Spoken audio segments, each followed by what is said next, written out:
and good afternoon. Welcome to day 2 of our Better Life Farming All Partners meeting. Yesterday's agenda and conversation was covering a lot of ground. We had some really good conversations validating the challenges, the good, the bad, and the ugly that our smallholder farmers and our agri-entrepreneurs is facing on a daily basis. We also had a lot of discussion on the progress that we're making by partnering and helping to provide solutions for these challenges. Before I open it up for our first session, I would like to cover just a few housekeeping rules, reminders. For those of you that haven't turned on the English language, please make sure that you turn on to the English language channel. VPNs turned off, microphones and cameras turned off unless you're presenting. The session will be recorded, so by participating in this session, you do provide your consent to be recorded. And also, please remember that all statements reflect the respective views of the presenters and the companies they do represent. With that, I would like to introduce Laurie Hanover. Laurie is the Senior Vice President for Community Agriculture and CFO at Netafim. Laurie, will you please do the opening remarks for us? Thank you so much. It really is a pleasure and an honor to be here, and I do welcome everyone to today's session. I'm sure it will be as interesting as yesterday's, if not more. So maybe just a few words of background. We are all challenged by the needs of how to address the small farmer issues. And I think that if we look around, we can say that there have been valiant attempts over long periods of time with a lot of dollars being devoted to trying to crack this nut and help to improve the small farmer's livelihood. But I think that if we also look at it, while there have been some achievements, it's probably not at the level that we're looking for. And I think there's two conclusions that we can come to. First of all, nobody can do it alone. And it really should be a holistic approach, which is combining the technical and the social aspects into the solution. And second of all, there has to be an economic logic. So having said that, what BLFA is doing is exactly what should be done. And we at Netafim are very proud to be a partner in this effort. We have had some significant successes with the program in India, which tells us that this is the right approach. We are also looking to add some new flavor to the solutions by taking it more on a community level, as we've done with community irrigation in India and now branching off in other parts of the world. So we would look very favorably to working with our partners in continuing on this journey. And I'm sure we'll come to some very valuable conclusions by the end of today's session. So back to you. Thank you, Laurie. Well said. We definitely have a long way to go, and I couldn't agree more. Nobody can do this alone. So we have to partner and really think through how do we use our collective strengths to have the biggest impact. With that, we will start with our first session, which will focus on sustainable agriculture. And it's my pleasure to introduce Dubhi Raj, who will moderate this session. Dubhi is Vice President Agronomy at Netafim. Dubhi, I will hand it over to you. And I do want to remind the participants, please use the chat box to post any questions that you might have. Hi, good morning. Thank you for having us in this session. I'm working with the BLFA actually from the start of the beginning, and it's really a pleasure and honor to be in this day when we have this All Partners event. We have a sustainability pillar in Netafim strategy. Unfortunately, John Fanner, who is the CSO of Netafim sustainability, will not be able to join, so I'll just say a few words and then I'll dive into my presentation. So Netafim had put sustainability as one of the strategy pillars it has, and really we invest a lot in it. It goes from all the aspects that you can think of, from production sites that we are trying to do a reduction of carbon footprint, reduction of energy use. There is kind of competition between all the factories in the world, and we have about 17 today. So to see who can reduce the cost and the energy and make it more sustainable way. Another important part is the issue of drip lines that are all over the world already. Okay, so for the last 50 years, we are developing drip irrigation system all over the world. Now we need to collect them and recycle them. Otherwise, it can create a problem. And today we are going more and more into it. And the idea that we create some kind of packages that when we deliver the drip lines, we also will take the old ones and make recycling of it, another use. So we will not, create any pollution in the country. So there's a lot of investment of sustainability because we think this is the right way to keep our planet. Otherwise, it's going to be very short time till things will get even worse than what they are today, and we can see the problem. So this is the part of Netafim, and Netafim is also a part in Orbia Group, which also invests a lot in sustainability. So we do and believe a lot about sustainability.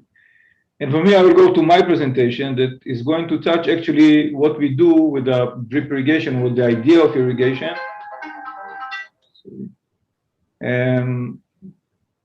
So let's go into my presentation. So we talk about sustainable agriculture, and we talk about micro irrigation because we believe that micro irrigation is an efficient, sustainable, and environmentally friendly method of enhancing yield.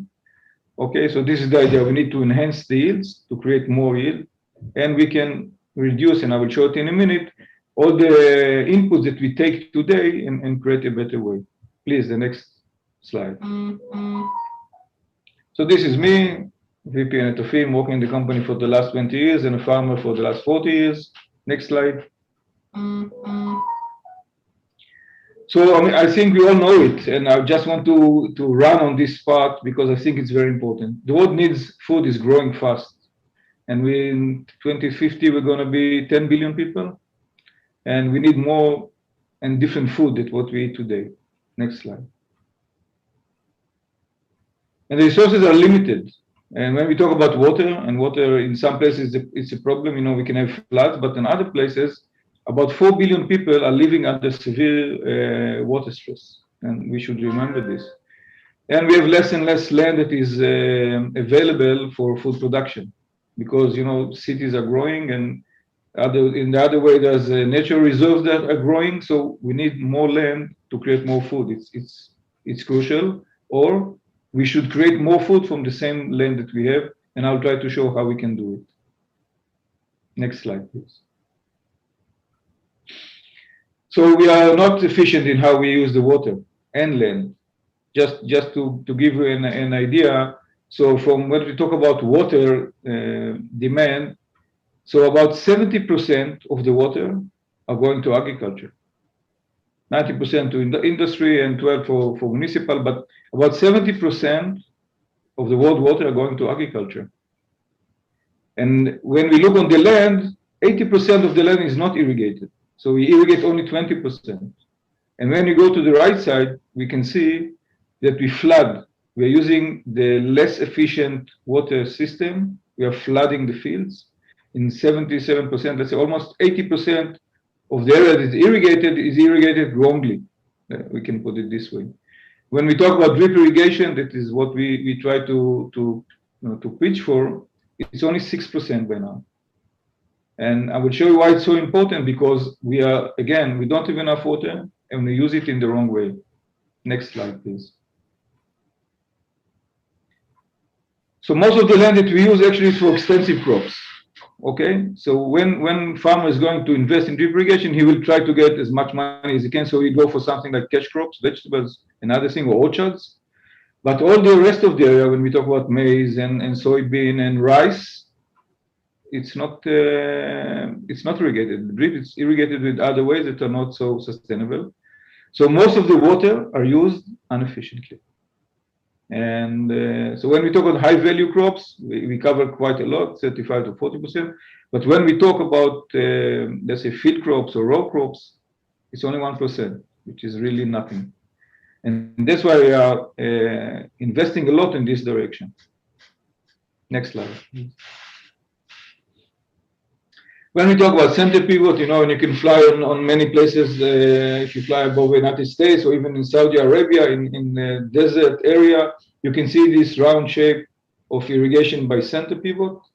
The center pivot water use efficiency is about 75%. So it's not that bad, but 25% are lost in a way. It needs also a lot of energy usually because you need higher pressure. And when we talk about small farmers, of course, this is not something that is suitable for them. And let's put it in our back of our mind. Next slide, please. Then we have micro sprinklers or micro irrigation. This is very common use in, for example, if you go to almonds in the United States, you can see that this is the most, let's say, common practice they do today on irrigation trees. Again, it's not that efficient. It's a bit more, it's about 80% efficiency. And if you go to the last slide, next slide, sorry, we talk about drip irrigation. So when we talk about drip irrigation, we talk about 95% of efficiency, 90 to 95% of efficiency, which means that we take all the water we use and we make the best of them. Next slide, please. So if you look at this picture, and you don't need to be a very educated agronomist, you can see the uniformity of the irrigation system here. This is a potato field in France, and you can see that we irrigate only where we want to irrigate. The plants are still small, so there's no need, you know, to give too much water. We can give precise amount of water exactly as we want. And this is the most efficient way. Next slide, please. When we talk about flood irrigation, actually the water are all over. And you know, when we talk about rice, and we'll touch rice in a few minutes, the water are running all over the place. There's a lot of evaporation. There's a lot of leaching below, and it's not efficient. Let's put it in the right way. So when we flood, we cover everything. When we irrigate with drip irrigation, we irrigate only the plants that we want to irrigate. Next slide, please. This is an animation movie that shows the difference between flood irrigation and nutrigation, water with fertilizer. And here what you will see, able to see, this is flood irrigation. We see here a lettuce field, okay? Before irrigating, the farmer goes and he spread different kind of fertilizer on top of the soil, not so efficient. And then the water are coming with a flood and they take them down. If you look at the N, which represent nitrogen, the nitrogen is running down far away from the root system. So it's not available for them, and it's create hazard in the groundwater and contamination. When we talk about nutrigation, so we have here the same field, okay, and we have here drip irrigation system. And when we deliver the water through the drip system, we deliver the nitrogen and the phosphorus and other elements, but we can control because we know exactly what is the volume of water that we give. So we control where the nitrogen and all the other elements will go. And this is much more efficient, and it's much more safe for the environment because we are not creating any nitrate leaching, which is a big issue in many places in the world. Germany was fined in €4 billion because they found a lot of residues of nitrogen in the rivers, and most of it comes from agriculture. Next slide, please.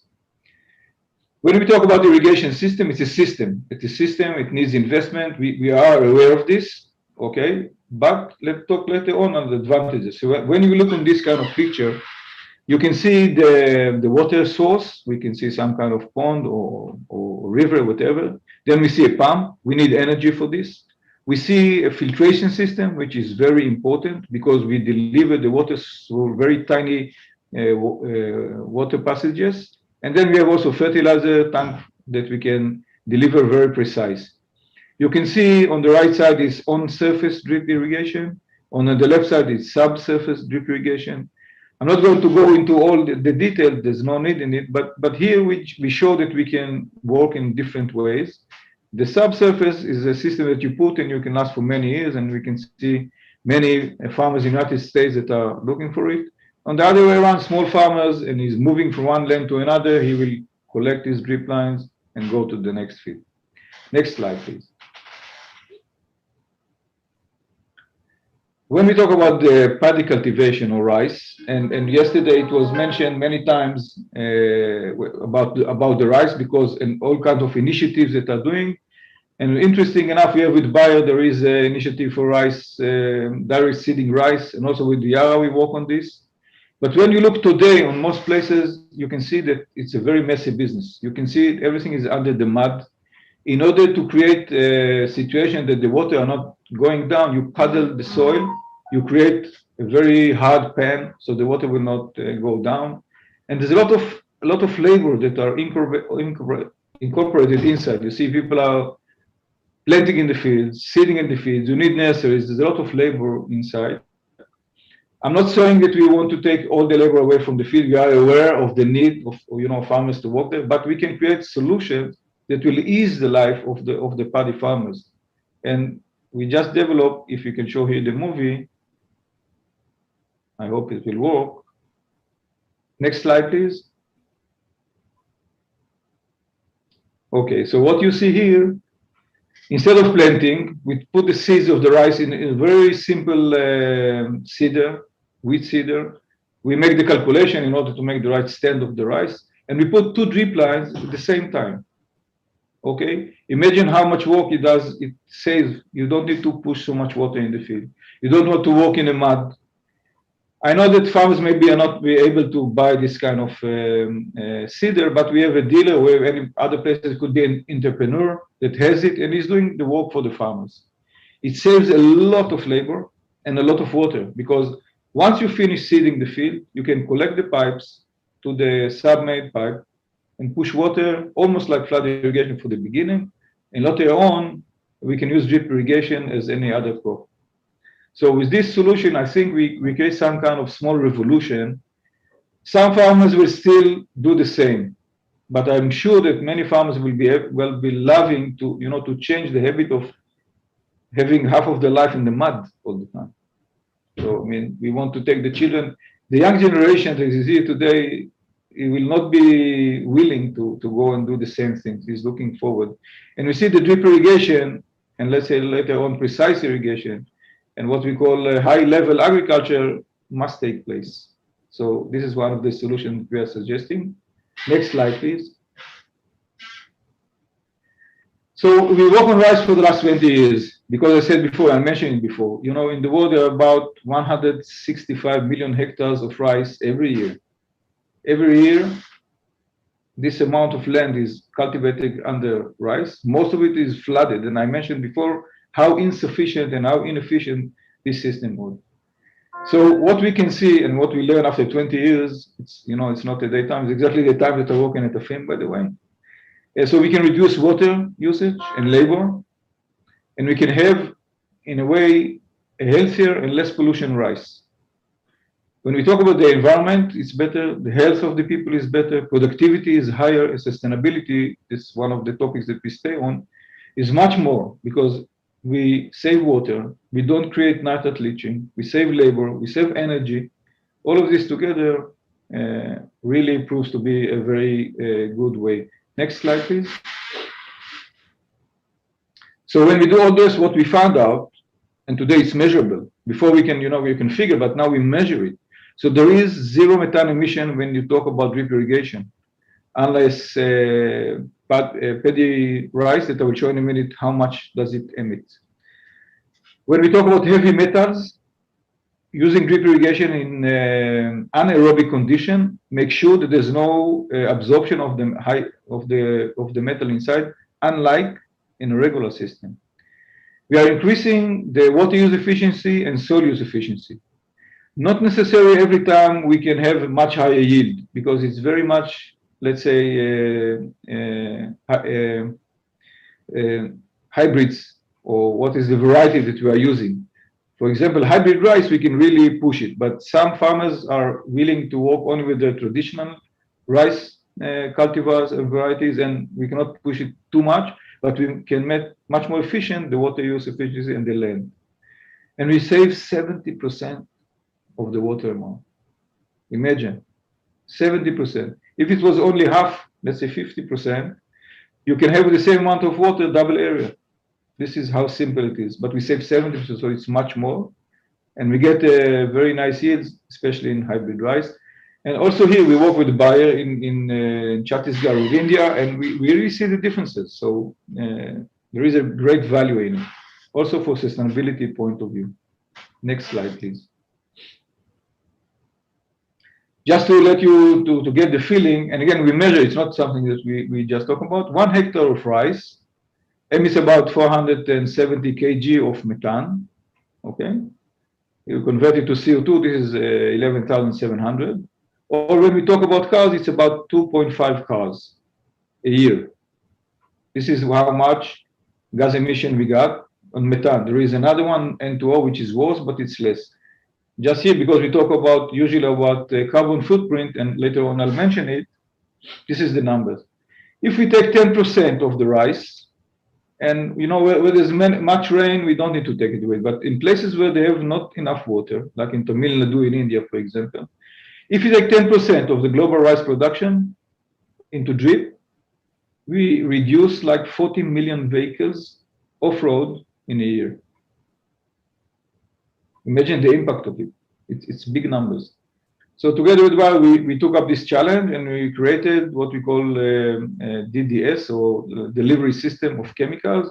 It could be also beneficial, it could be mycorrhiza, it could be wastewater, it could be organic manure, whatever you want. You just have to do it in the right way, but we use the drip irrigation.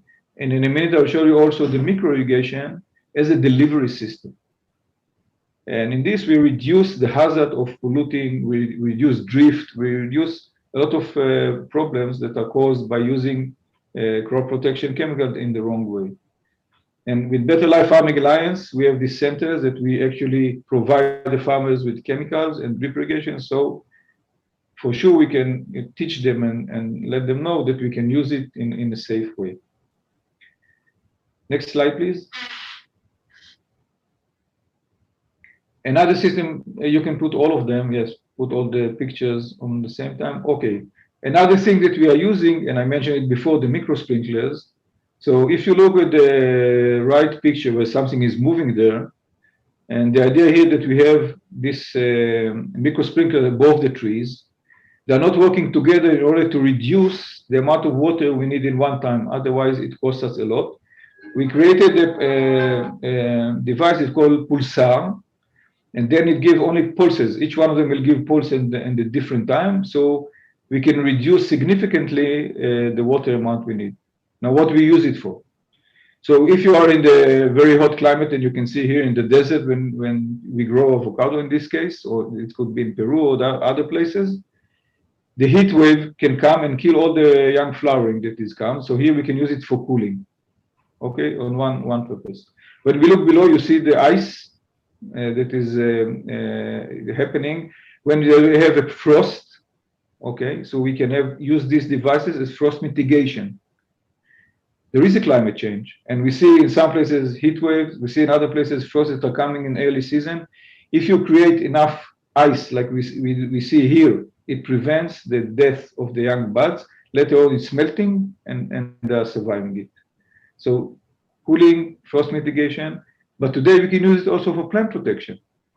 So with the same system, we help to avoid climate change, to mitigate the climate change, and we can use it for plant protection in certain chemicals, not all of them. But again, it's flexible, it's there, we can use it wherever we want, and it works. We do nice trials in Italy and France, and slowly we try to make the regulation for these systems. It's kind of spraying. So again, we try to bring the farmers solutions. So we talk about drip irrigation that is very effective. It's 4 times, let's say, effective because we use half amount of the water that we talk about flood irrigation, and we can get double yields. So this is really a way to make use of the water. I mentioned the issue of the rice and the hazard when we talk about climate change, how much gas emission we got from the rice. And if we move a bit to the drip irrigation, we can change it. Okay, next slide, please. So one of the things is very important, and you know, when people are buying a system, drip irrigation system costs much more than if you buy fertilizer from time to time or chemicals. So it's an investment. An investment for smallholders is difficult. So that's why what Better Life Farming Alliance is exactly the right thing, because we can come with the funding system. But it's very important that all together we try to affect the external drivers. So there should be regulation on water saving. And when we come to countries that have problems, Israel, for example, is a very nice place to show, because you cannot, the water is a national resource. You cannot take as much as you want. There is allocation for each farmer, and things are very controlled. In other places, people maybe pay for the energy, but they don't pay for the water. So that's why they don't really care to go and flood, and they don't really care what happens when everything leached down. Government subsidy schemes. So we can find some governments that are doing it. India, I think, is the most advanced in this topic, and that's why they need to feed 1.3 billion people. So they need to create food, and the government is smart enough to understand that drip irrigation saves water. And when you talk on a country level, it's a lot of water that they can save, and the numbers are there. We can share with you. It's not the proper time, but subsidy scheme by the government is a very smart thing to do. Water allocation I mentioned before, and now we come for the carbon credit, because today it's a kind of buzzword, but it's still no one pays for it. But in Tokyo, in Kyoto conference, the big industrial countries, say that they're going to pay for it. So we should see how we can incorporate the carbon credit into the system that we sell for the farmers.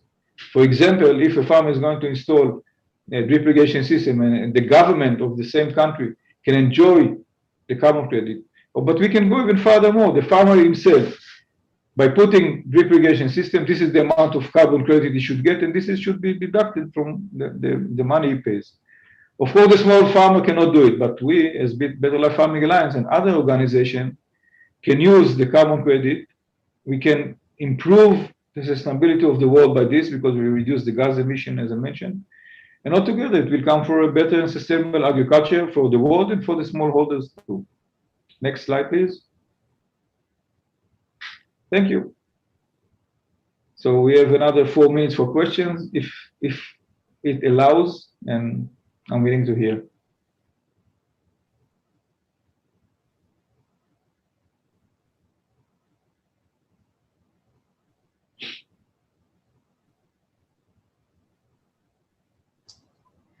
So I think we can bring in Shavish to share some of his experience. He's one of our agri-entrepreneurs. He can share a little bit of what he's learned on this journey, and then we can have a joint Q&A session. Yeah, I said that Kumar, we should be the dessert of the presentation. Sorry, I forgot. Shavish? Hey, hi, hello everyone. Okay, so so let's start with a little bit of introduction about myself. I'm Sivesh. I'm a small holding farmer, currently working in Jharkhand, India. I'm working on a very small piece of land, 2 acres of land. And when we talk about farming, so previously my forefathers and fathers were doing traditional farming in India, like flood irrigation techniques and everything. But for the past 3 years, when we joined Better Life Farming sector and incorporated with Netafame and other providers, we got to know about drip irrigation, how we can implement that on our field, and the benefit that is related to it. And after employing drip irrigation system, we can say that definitely we are saving some water in here. There are more. We can add more value to the field with more technical advantages that we can apply, but still the government is playing its bit, the buyers and Better Life Farming sector is also playing its bit. But we are not utilizing at a full scale. There are too much scope where we can implement things in here. In India, I can say. And when we talk about sustainable agriculture developments, drip irrigation play a big part. But again, there are very technicalities that we lack in here, which we can introduce into our field and incorporate that into agriculture practices. Like previously the traditional way that we do cropping, where there was, like, when we apply drip irrigation, 70% of the water is saved, and that is a big plus for any country that is depleting its resource day by day. Right. So yeah, in a brief word, I can say that by applying drip irrigation practices, I have seen development of crops by multifold increase in the production of the crop and multifold increase in the reduction of water that we use. And it is also very handy to apply pesticide fertilizer, which are as Dubey has previously shown in the slide as well, that it pollutes the environment and all. But yeah, we were able to reduce it. So yeah, thanks Bitala Farming and Buyers for and Netafame to giving this technology to implement it on agriculture. And yeah, we are forward looking to other technical implementation that we can do on agriculture sector in India, especially on my farm and around my village and all, to see growth that is holistically possible. So thank you.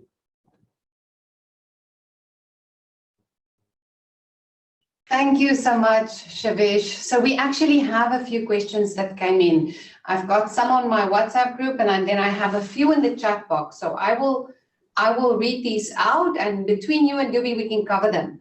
Dubi, the first one is actually for you. The question is around if you can share a little bit of your thoughts and update us on the efforts to have governments provide subsidies for smallholder farmers to buy irrigation equipment in other countries in the Asia region.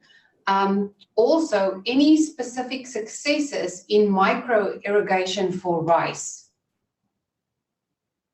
Yes. Okay, thank you for the questions. It goes in two directions. When we talk about success, so just, in Turkey, we grow more than 1,000 hectares rice on slopey areas. And over there again, because the government subsidized the rice prices. So they're not subsidizing the drip, but in a way, if you grow rice and you get higher yields compared to wheat, for example, so they enjoy it. And that's why they're very big success in Turkey. In India, it's moving slowly because of the COVID, but in Tamil Nadu, there is a subsidy scheme for rice, because in rice, we need more drip lines that we use even for the regular system, because of the nature of the crop. So we need more drip lines. And in Tamil Nadu, we already got subsidy scheme for this also.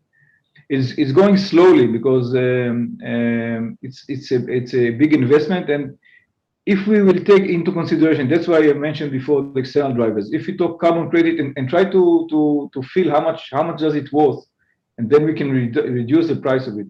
And then funding is very important, because we know that after 1 year, 2 years, depends on the farmers, we can really give back the investment easily. So we just need this. The farmer need the opportunity to have it for the beginning, as a loan, and that's what they do in some places. And this is what Lori used to be CFO of Netafim, and knowing all kind of funding groups that there are, she believes she can do it, even if the government will not do it. On economic point of view, it can work. So that's why we try to collaborate with Olam, and we try to collaborate with Yara, and we try to collaborate with all these partners that on one hand they have incentive, economical incentive, and we can put it on the table. We have a saying that there's nothing wrong of doing well by doing good. Okay, this is kind of statement. So it's true that we got money out of it, but we do really, for the farmers, it changed their life. So we need to create this bridge, either with the government, either with funding institutes. Let the farmers start, because he will bring the investment very fast back. And then we need just to cover the gap of it. And later on, we can enjoy the livelihood of the farmers, and the farmers can enjoy the livelihood. And the state, it can really improve its citizens' livelihood. And we talk about people in some places that are starving. No way they will be able to buy it. So other NGOs, other funding institute, make them community. That's what's nice about the community irrigation idea. You come to a village, there is a social work around it, but instead of everyone will irrigate at the same time, we can create a very systematic way that will save. It will cost about 30%. When we talk about infrastructure, the infrastructure is heavy. Smallholders cannot do it. Who will take care of the infrastructure for them? So this is exactly the point where Better Life Farming Alliance and government must look after the people and make sure that they will be able to grow at least their own feed for the beginning. But later on, they will be able to be entrepreneur and to do more with less. That's actually what we say all the time. Thank you, Dubi. I actually have two more questions, and I'm going to go with the one first that builds a little bit off to what you just addressed. And the question is around how do we sort of avoid that farmers are really relying on governments for subsidy to go this route? So the question is, do you have a model or experience where we can use like solar panels or on-farm energy sources to actually facilitate this whole transition as an alternative to government subsidies? Yes, so it's in a way, we are doing it, what you actually mentioned, and because when we talk about drip irrigation, we can work with very minimal pressure. We talk about 3, 4, 5 meters. In most places where there is flooding systems of the government, we can, on top of this, create either with solar panel, because we don't need much energy, or use the elevation differences. And we have a lot of projects like this where the government it's mainly in India, let me put it this way. The government had brought the water to upper level in the region, and then it goes by gravity, and we can work on gravity. Drip irrigation can work with 2, 3 meter pressure, it's enough. So this is one of the things. Different sources of energy, like you mentioned, solar panels. So today also in Turkey, we have a very big project that works with solar panel. The prices of the system are getting lower now. Before a panel of solar panel would cost so much, it was not really affordable, but we see now that today the prices are going down. It's more affordable for the farmers. In India, there are also big groups that are dealing with it. And I believe this is a good direction that will work. Again, there is a gap. There is a need to create some kind of infrastructure for the farmers and there's a few ways to do it, but in general, there will be a central point where the water will be delivered to the village, and from there it will be splitted in a smart way, not in a way that is done today. That takes a lot of water and a lot of energy. So before I switch, sorry, Dubi. Before I switch over to a question for Shavish, I have one more for you, Dubi, and it's around better life farming. What, in your view, is the biggest benefit or the best thing about the better life farming concept? And also, what is the most significant challenge going forward that we have to overcome? Yeah. So I think, like in your life, you need a good partner. If you have a good wife or a good husband, so we have good partners. This is for the start. And I think this is really, and it goes beyond only the fundamental. I mean, I've seen the team buyer, yeah. See, for example, yesterday we saw Big Basket, and we see a lot of food chains that are there, and Bayer already really developed it in a very nice way. And so I think let's say the reach out of our companies together is amazing. I mean, we are all over, and we're very close to the ground with local teams. And we can use Bayer team to help us, and we can use Netafim people to help Bayer, and it's going very nice in certain places. For me, the challenge is Africa. I don't know. In Africa, we're not moving that much. But we see, when you talk about Indonesia, Bangladesh, all these countries, so with Netafim, we are not enough there because it's rice and it's still paddy. So we would like to be, I mean, this is a challenge for me. To go into the rice production in these countries, Indonesia, we do have some projects over there. But the amount of people that can really enjoy from it is amazing. So I would say, to go to these two directions, let's say the Far East or Indonesia, Malaysia, Bangladesh, and Africa, which still remains unbeatable for me. So these are the challenges. Thank you so much. I really appreciate your perspective. Shavish, one question, and this is actually a question that's coming from myself. I have agricultural experience across Africa, Asia, and the United States, and very much across the world. But one thing that remains universal, whether you think about smallholder farmers or bigger commercial farmers, is it's very hard to change agricultural practices. So any advice you can give us on what we need to do to influence and impact and help these smallholder farmers to adopt better practices that can help them be more successful? Shavish is not with us. He dropped out. I will keep that question and I will definitely ask him whenever I get the opportunity. So with that, we're going to close out this session. I really appreciate the thoughts that both of them have shared with us. We all know, and I think that's what we all do on a daily basis, think about how do we take our expertise, our knowledge to the smallholder farmers and help them adopt safer, better products and change practices in such a way that we can actually sustain our environment in a much more long-term manner. So with that, we will take a quick break. I want to ask everyone to be back online by 11:20 India time, which is 1:50 Singapore time. So it's a 5-minute break and we will continue. Thank you.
Welcome back. I hope you had enough time to refresh. And next, it's my pleasure to introduce Rajoshi Banerjee. He's Vice President and Head Final Inclusion at Axis Bank. And he will lead the session on financial inclusion using digital solutions, which is the hot topic everybody is super excited about. Rajoshi, I'll hand it over to you. Yeah, hi, everybody. Thank you. Thank you so much. So it's a pleasure to come over here and to address this gathering on the financial inclusion and how to use the digital modes to propagate this financial inclusion program.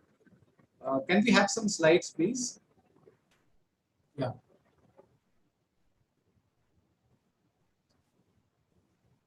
So during the course of this discussion, can we go to the next slides? Yeah, we will be speaking about a small time we will spend on Axis Bank. We will also discuss on the financial inclusion in the Indian context. We will discuss the various forays which the Axis Bank is doing in the financial inclusion space. And we also are very privileged to be partnering with the Bayer Crop Science in a small program, which is a BLF program, which we are doing, and which we have plans to make it very big in the days to come. So we will discuss on that particular partnership and program as well. So about Axis Bank, if we can move to the next slides. Yeah, so Axis Bank is the third largest private sector bank in the country.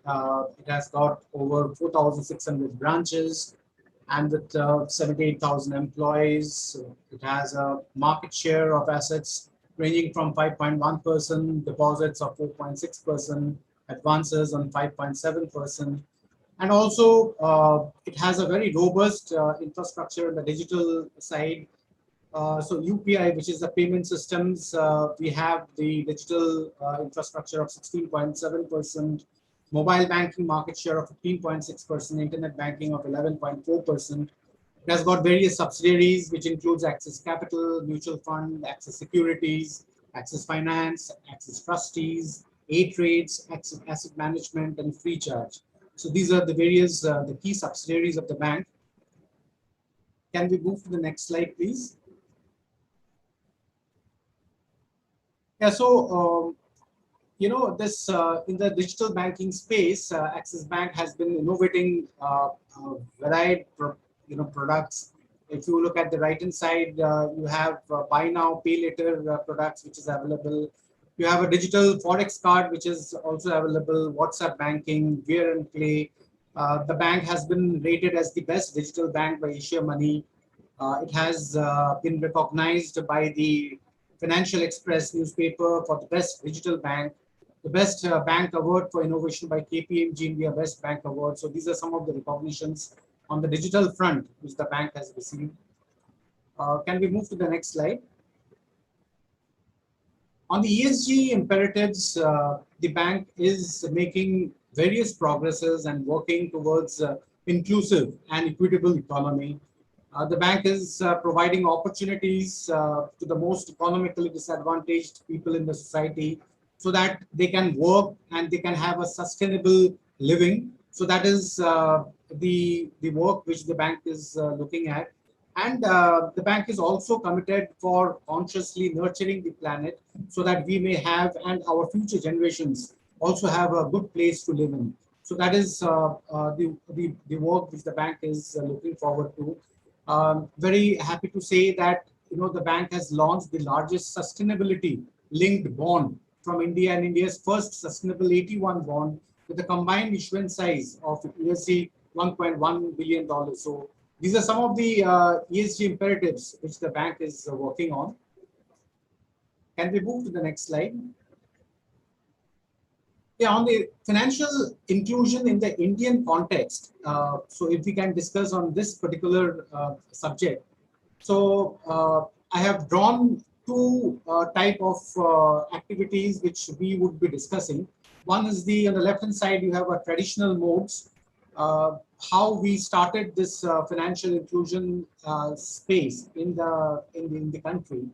So initially it was felt that we have to provide credit to the weaker section of the society, and hence various programs by the banking community, by the regulators, by the government in the country. It's focused on the priority sector lending programs, the lead bank scheme programs, the self-help group, and the joint liability group. So these are some of the programs which was initiated to percolate the distribution of credit to the weaker section of the society.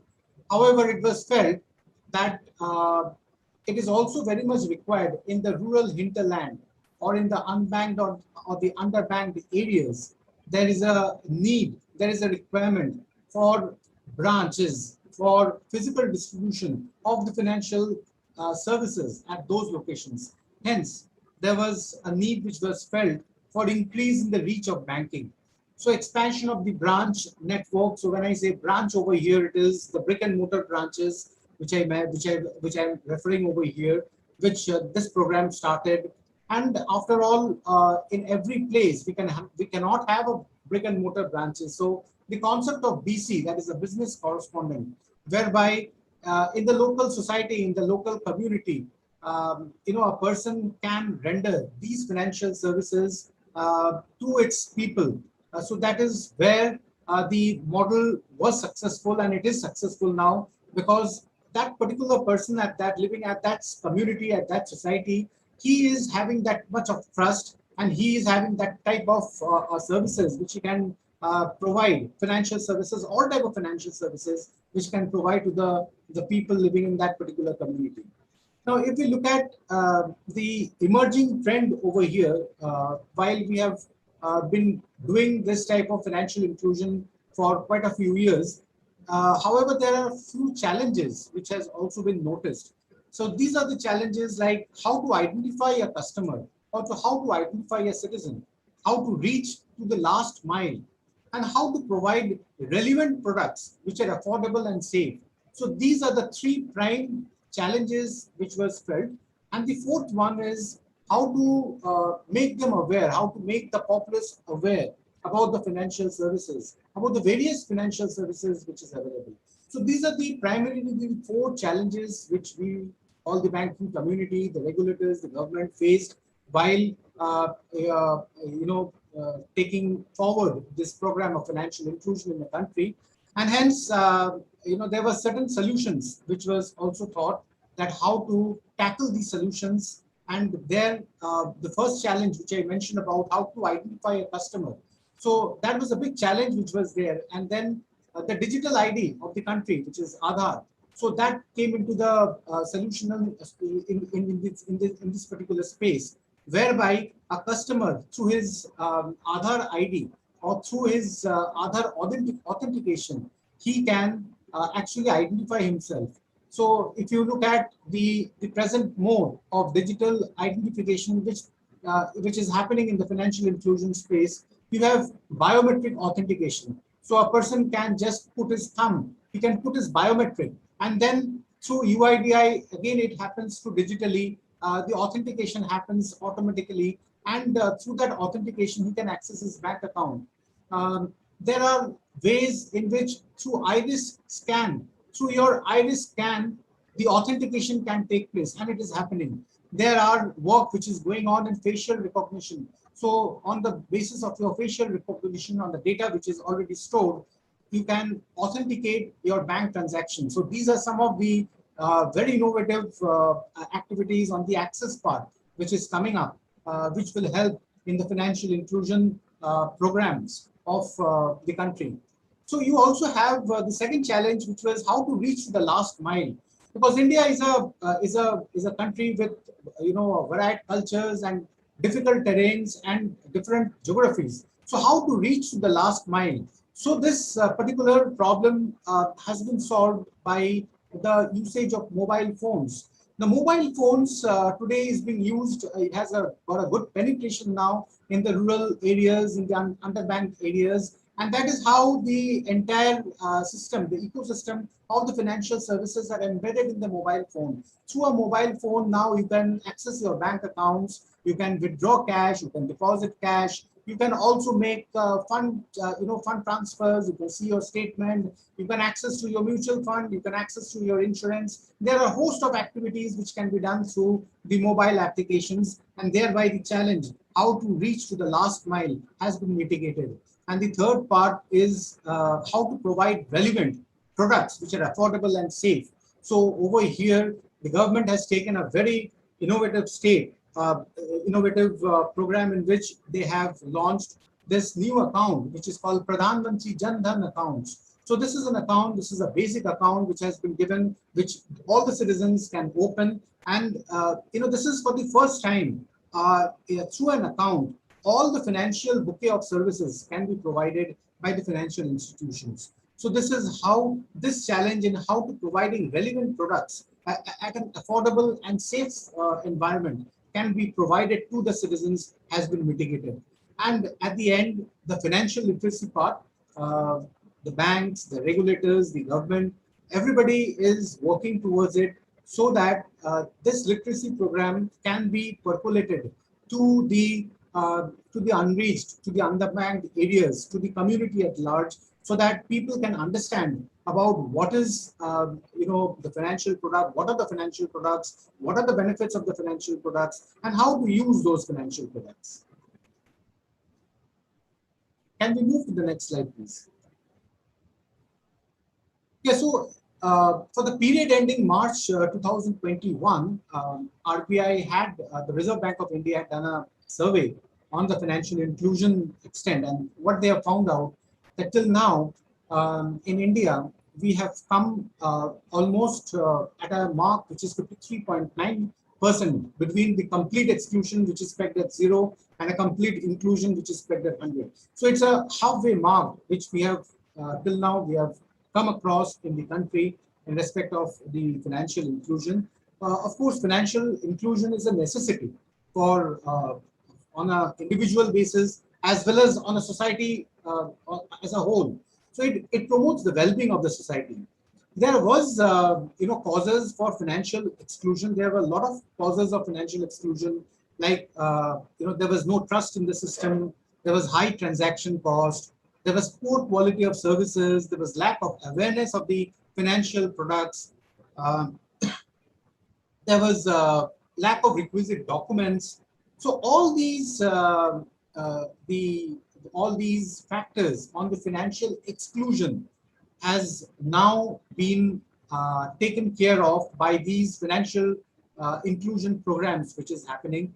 And as I mentioned in the earlier chapter, the JAM, that is the Jan Dhan, Aadhaar, and the mobile, this trinity has helped in expanding the financial inclusion canvas to the remotest corners of the country.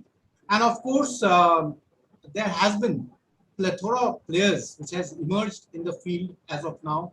There are traditional banks, there are niche financial entities like the payment banks, small finance banks, microfinance institutions, promising fintech companies, all working towards in promoting the financial inclusion in the remotest corners of our country. So this is how the financial inclusion is being propagated in the country.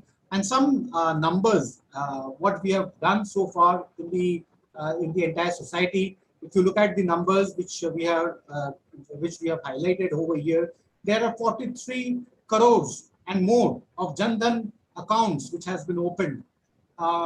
More than 19 crores of KYC, that is an Aadhaar authentication, which is happening now in financial year 21. So that is the numbers which we have. UPI, this is a payment system which NPCI, which is a payment regulator in the country, they have initiated. So bank-to-bank payments, 2,200 crores and more, and still counting. So this is the numbers which has happened in financial year 21. So this is the amount of transactions which is happening in the digital space. And of course, it is helping the government to transfer the direct, the government benefit schemes directly into the accounts of the beneficiaries. It is also helping in the cause of providing various social security schemes like the pension scheme, which is called APY or Atal Pension Yojana, or the various insurance schemes, which is general insurance schemes as well as life insurance schemes for the small marginalized farmers or the rural people.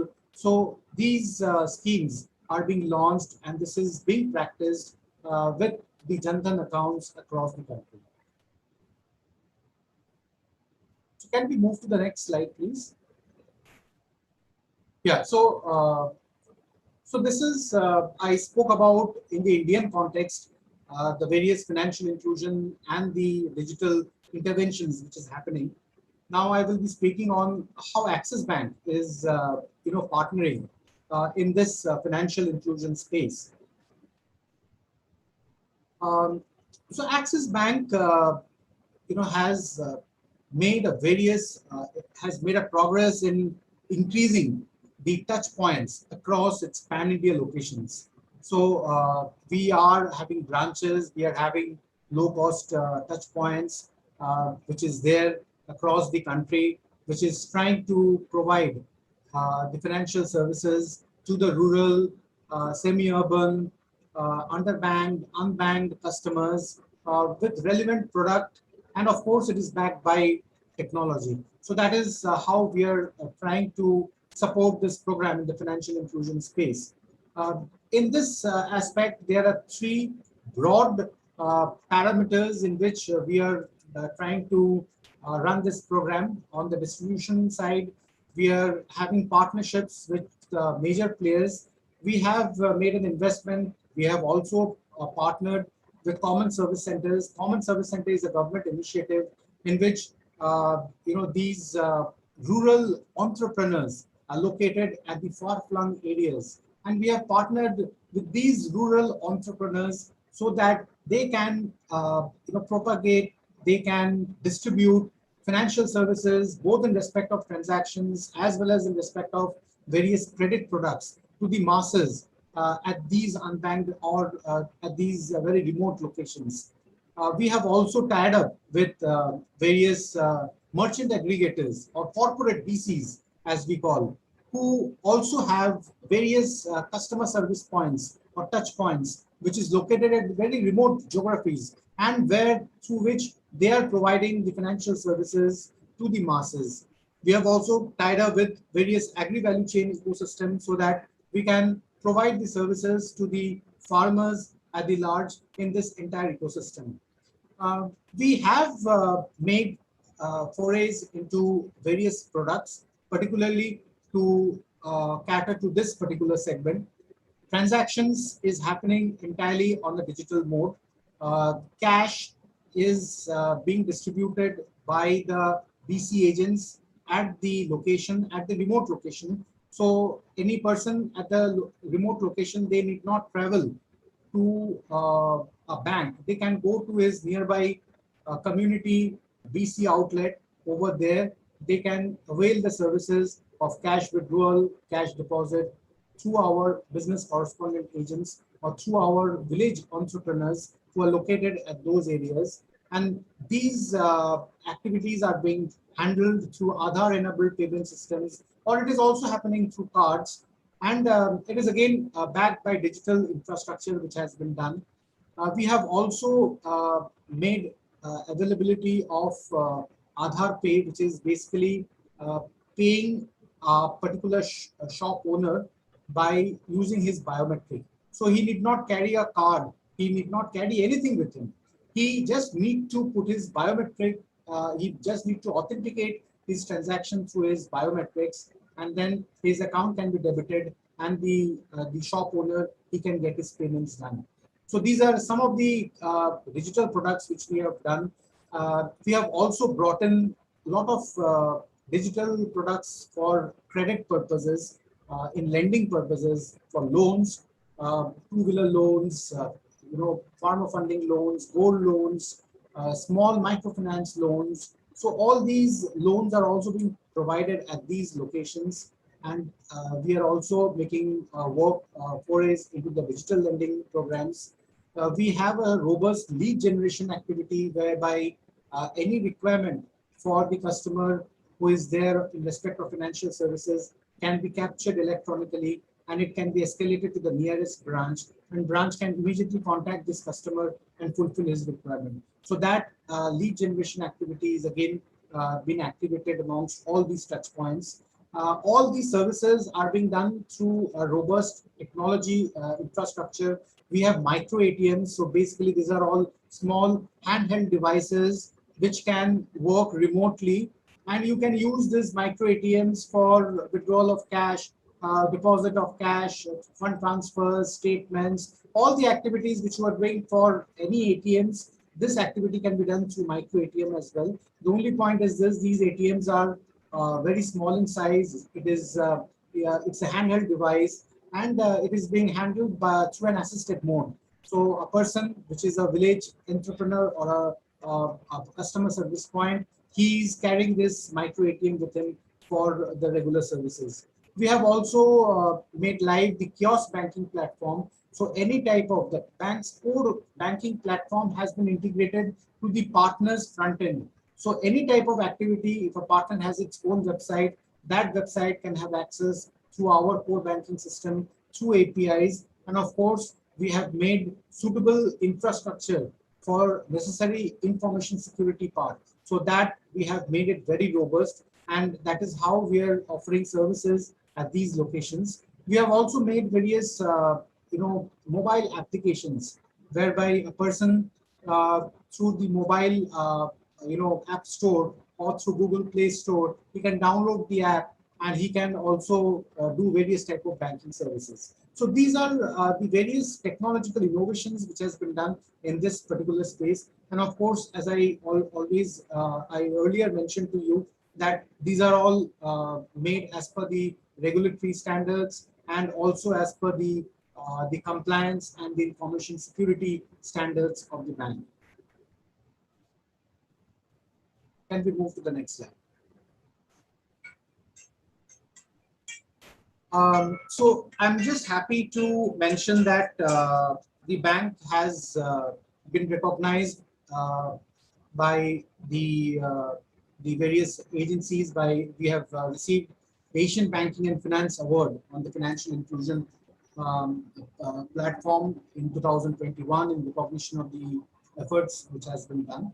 And would like to thank all of you for the support which you have provided in this aspect. Can we move on? So I will be speaking on the partnership which we have done with the Access and the Bayer Crop Science the program which we have. So the Better Life Farming Partnership which we have with Axis Bank, and again I would like to thank the Bayer fraternity for giving us this opportunity and privilege to work with you in this particular program. So over here, we have been working with the Bayer team so the Better Life Farming aims at enabling the smallholder farmers to unlock their farming potentials. And BLF is focusing on the modern agricultural technologies. It is promoting agri-entrepreneurship. It is also providing crop advisory, market information linkages. So this is what BLF is focusing on, equipping the smallholder farmers. And Axis Bank has got the entire spectrum of financial services for the rural markets. It starts from farmer funding, gold loans, automobile, tractor, two-wheeler loans, microfinance. And both these two entities, when they join hands, our vision or our objective is to partner and foster the spirit of financial inclusion and contributing to the emergence of the new India. The goal which we have for 2025 is to empower 2.5 million small and marginal farmers, and also to enable services at 5,000 BLF centers. So that is the goal which we have. Our Axis Bank and the Bayer team, we are taking this forward, and this is what we want to achieve in the future. Can we move to the next slide? Yes, thank you. So on the Axis Bayer project, what we are providing is this: we are enabling a BLF center. So a BLF center is already there. So we are enabling a BLF center so that they can work as a financial hub. So all type of financial transactions, whether it is cash withdrawal, deposits, whether it is making payments through his Aadhaar biometrics or through any other modes in a digital format, whether it is providing financing, farmer financing, loans, credit to the to the farmers at any level, whether it is providing various type of utility bill payments. So they can make their utility bill payments, they can make their municipal bill payments, they can make their mobile bill payments at these particular BLF centers. So it's basically a one-stop solution for all financial needs. So whenever a farmer is coming to BLF center for any of his services, he can also avail these type of financial services, and he need not move or he need not go to any bank branch for this particular aspect. Going ahead, we intend to provide, or we will provide all type of financial services at these BLF centers so as to make a very robust financial hub at these centers. Basically, we are servicing the small and marginal farmers at these locations, which we have, and we are currently working in 4 states with 226 BLF retail points, and we would like to expand to all the states and to all BLF centers in the future. So this is the plan which we have. If you can go to the next slide, please. So this is a small snapshot on the program which we are already doing with the BIAT team. We are providing financial literacy. We are providing all the services which we mentioned in my last slide. So these are all the activities which we are already doing at the BLF centers.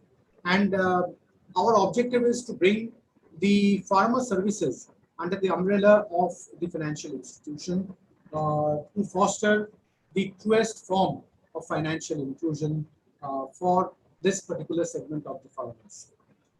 So that is what we have for you in this particular discussion.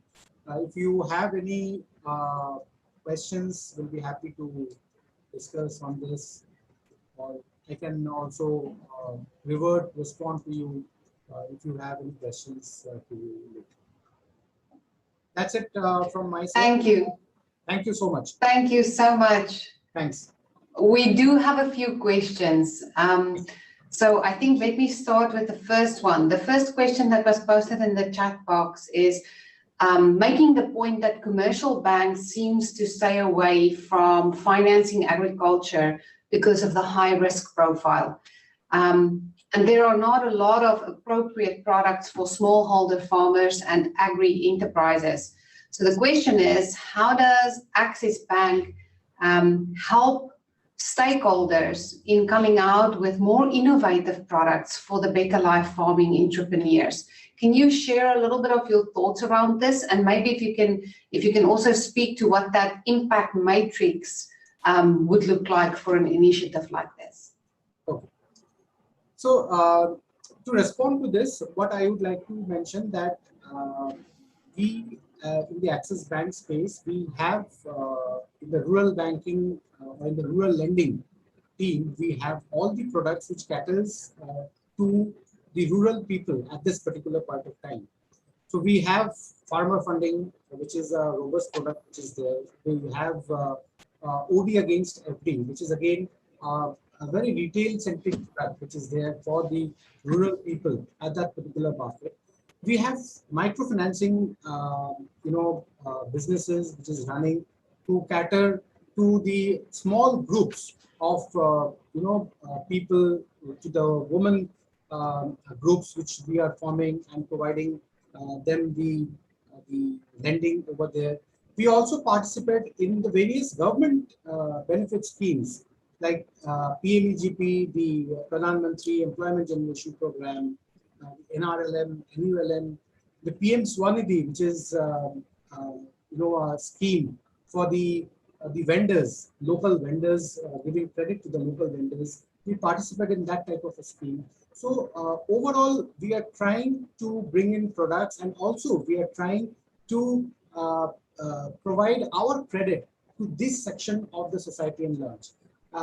Going ahead, we are also planning for certain digital interventions in this particular aspects. So for that, we would require certain information. So we are tying up with various bureaus so that those informations are available with us. And with the help of those informations, we can provide more availability of these services at these particular areas.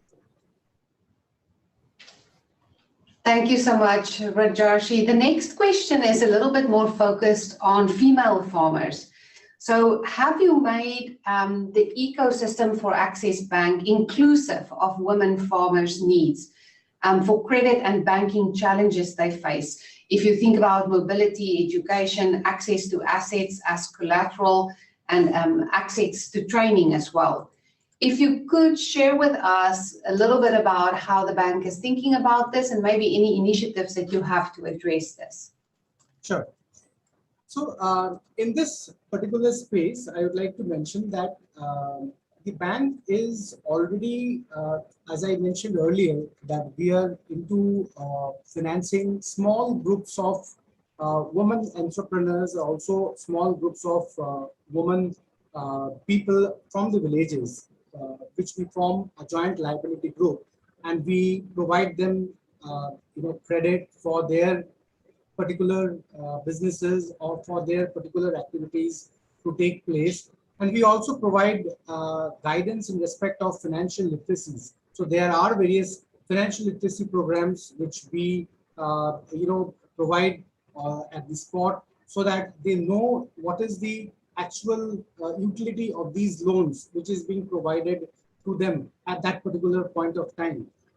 We also participate, as I mentioned, at the various women-centric schemes, the government schemes. The Mission Shakti is some of the very important schemes which the government has launched for the women entrepreneurs, for the women self-help groups, and our bank is participating in those schemes as well. So in this particular format, we are trying to focus on the women beneficiaries, on the women farmers, and also trying to improve on the ecosystem in which the present lending system is thriving.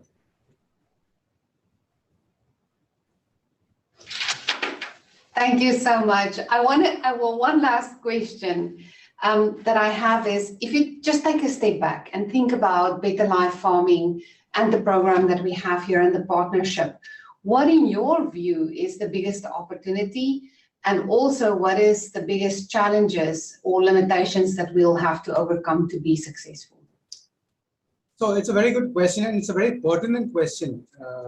So over here, what I would like to mention that if you look at on the entrepreneurship side, in today's world, there are a lot of opportunity which is coming up. So as I mentioned, in the rural areas, an entrepreneur, he may not only sell his products, he can also sell financial services.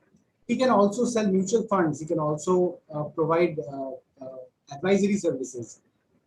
In addition to that, various type of logistical support.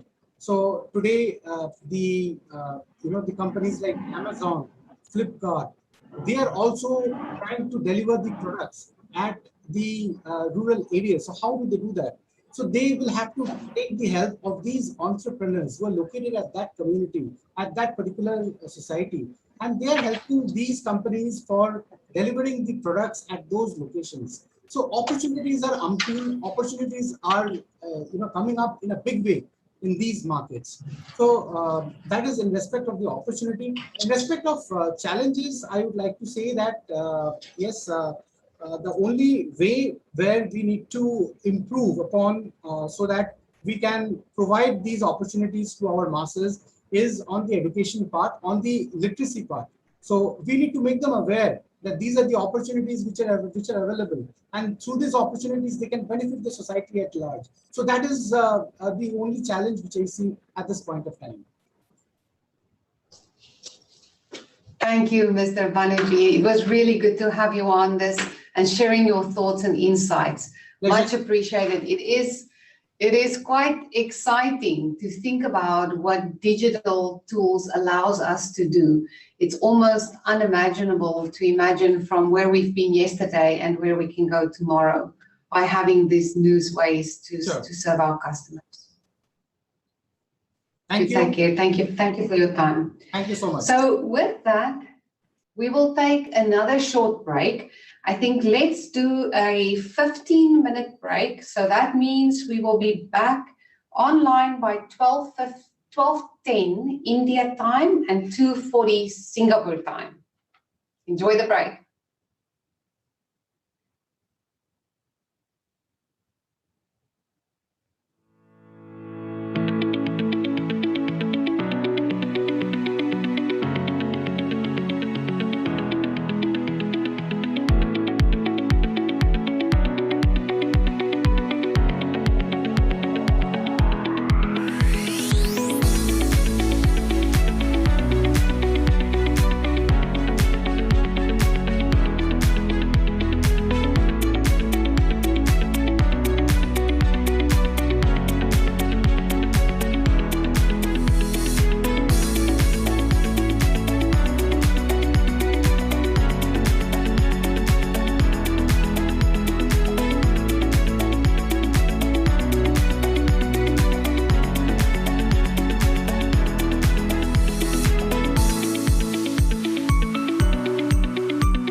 Welcome back. So we're heading into the final stretch of our two-day meeting. Just before I introduce our next moderator, I do want to do a quick reminder about our LinkedIn Better Life Farming channel that we launched yesterday. In 24 hours, we already have more than 120 followers. So I please want to encourage all the participants to distribute and advocate so that your organizations will start following the channel on LinkedIn. So with that, it's my absolute pleasure to welcome and introduce Rupa. Rupa is the India representative for Development Finance International in India, and she will lead the panel discussion on IFI partnerships. Rupa, I'll hand it over to you. Thank you, Alzandi. Thanks also for this opportunity. I think it's, this morning, Laurie Hanover gave us the mantra for the day. And I think that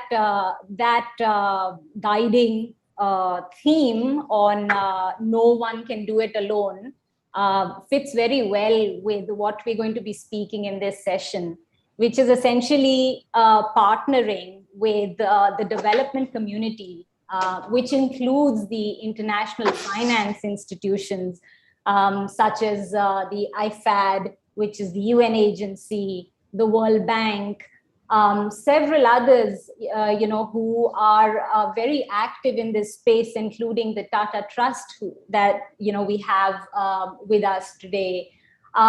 There's the African Development Bank. So this is a global effort. No one can do this alone. We have a target of 8,000 Better Life Farming centers reaching 2.5 million farmers, smallholder and marginal farmers who have not been touched by agriculture technology so far.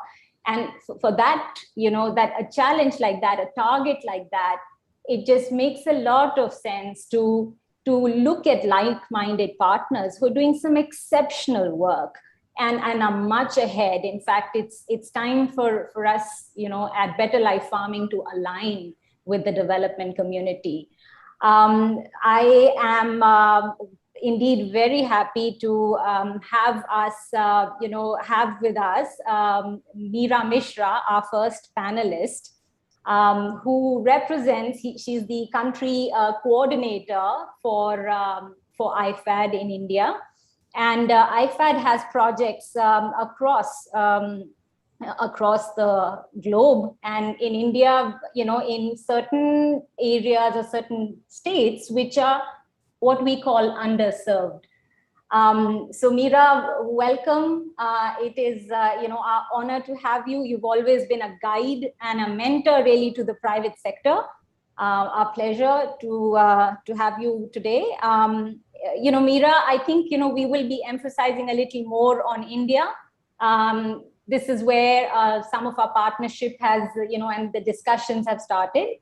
And in particular, I just wanted to highlight the project that we are currently at Better Life Farming engaged with, which is the Maavim project, which is the Nav Tejaswini officially as it is being launched. Just pausing a bit on the scale of the network of self-help groups that this project has created. And I think really looking forward to working more with, this network of 1 million women in Maharashtra and across the country, wherever there is an opportunity to align. I also have with us Andrew Goodland from the World Bank. He's the agri-business specialist for South Asia. Pleasure to have you, Andrew. Join us, and the numbers that we have in terms of the smallholders that are being reached by the World Bank and the agri entrepreneurs that are being nurtured under World Bank projects are phenomenal. As you can imagine, this goes into millions. There are projects, across from Assam. There's, I think, a new project that is being supported, I think, by IFAD as well, Meera. This is going to be in Chhattisgarh. again, a geography, an underserved geography of interest, or, an overlap with Better Life Farming Alliance. It is also my pleasure to introduce you to the third panelist, Mr. Ganesh Neelam. Ganesh represents CINI, which is an implementing arm of the Tata Trust, one of the leading and oldest philanthropic organizations in the country. We have had a very effective, grounded, working relationship with Tata Trust so far, starting at a very difficult time in 2020. And I think there is a lot of potential to work and scale up our efforts and be more impactful under the Lakpati Kisan initiative that CINI is driving. And I think the teams have really worked very, very close together. We look forward to hearing your views as well today, Ganesh. Welcome to this session. Last but not least, we have Mr. Rohit Mani. He is the smallholder lead for South Asia for Bayer Crop Sciences, but today he's representing the Better Life Farming Alliance, as Bayer has really been spearheading this process.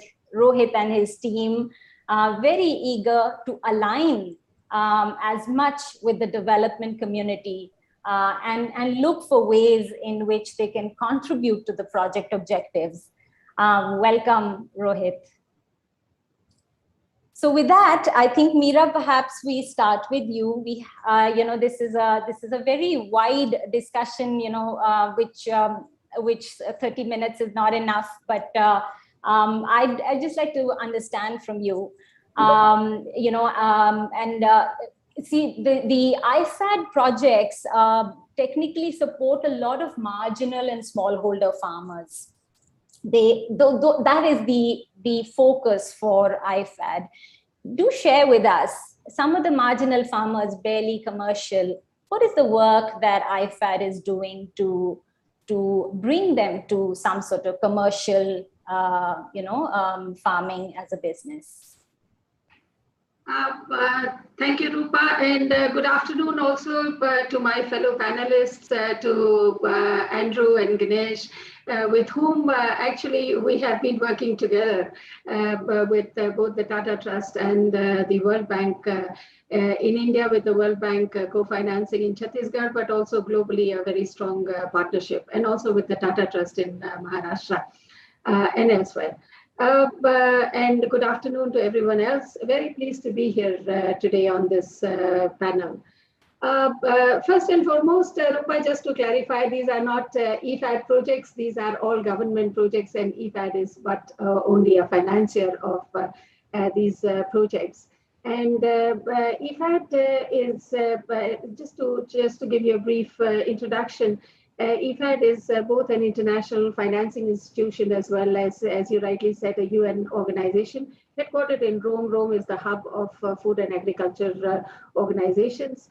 And essentially, we have been financing using two major tools. One is low interest loans to governments, and the other is grants, which was a smaller portion of our investment, which went more to research organizations and sometimes to civil society organizations. And of course, even, we have perhaps since 1978, when we started operating, we may have invested somewhere close to about $23 billion, reaching about over 518 or 520 million people. But in more recent times, IFAD has also introduced new tools or instruments for financing, particularly during the COVID times. We introduced the Rural Poor Stimulus Facility, as well as recognizing the importance of the role of private sector in helping the farmers become more commercially oriented. We have also opened a new window for our non-sovereign operations for crowding in private sector financing.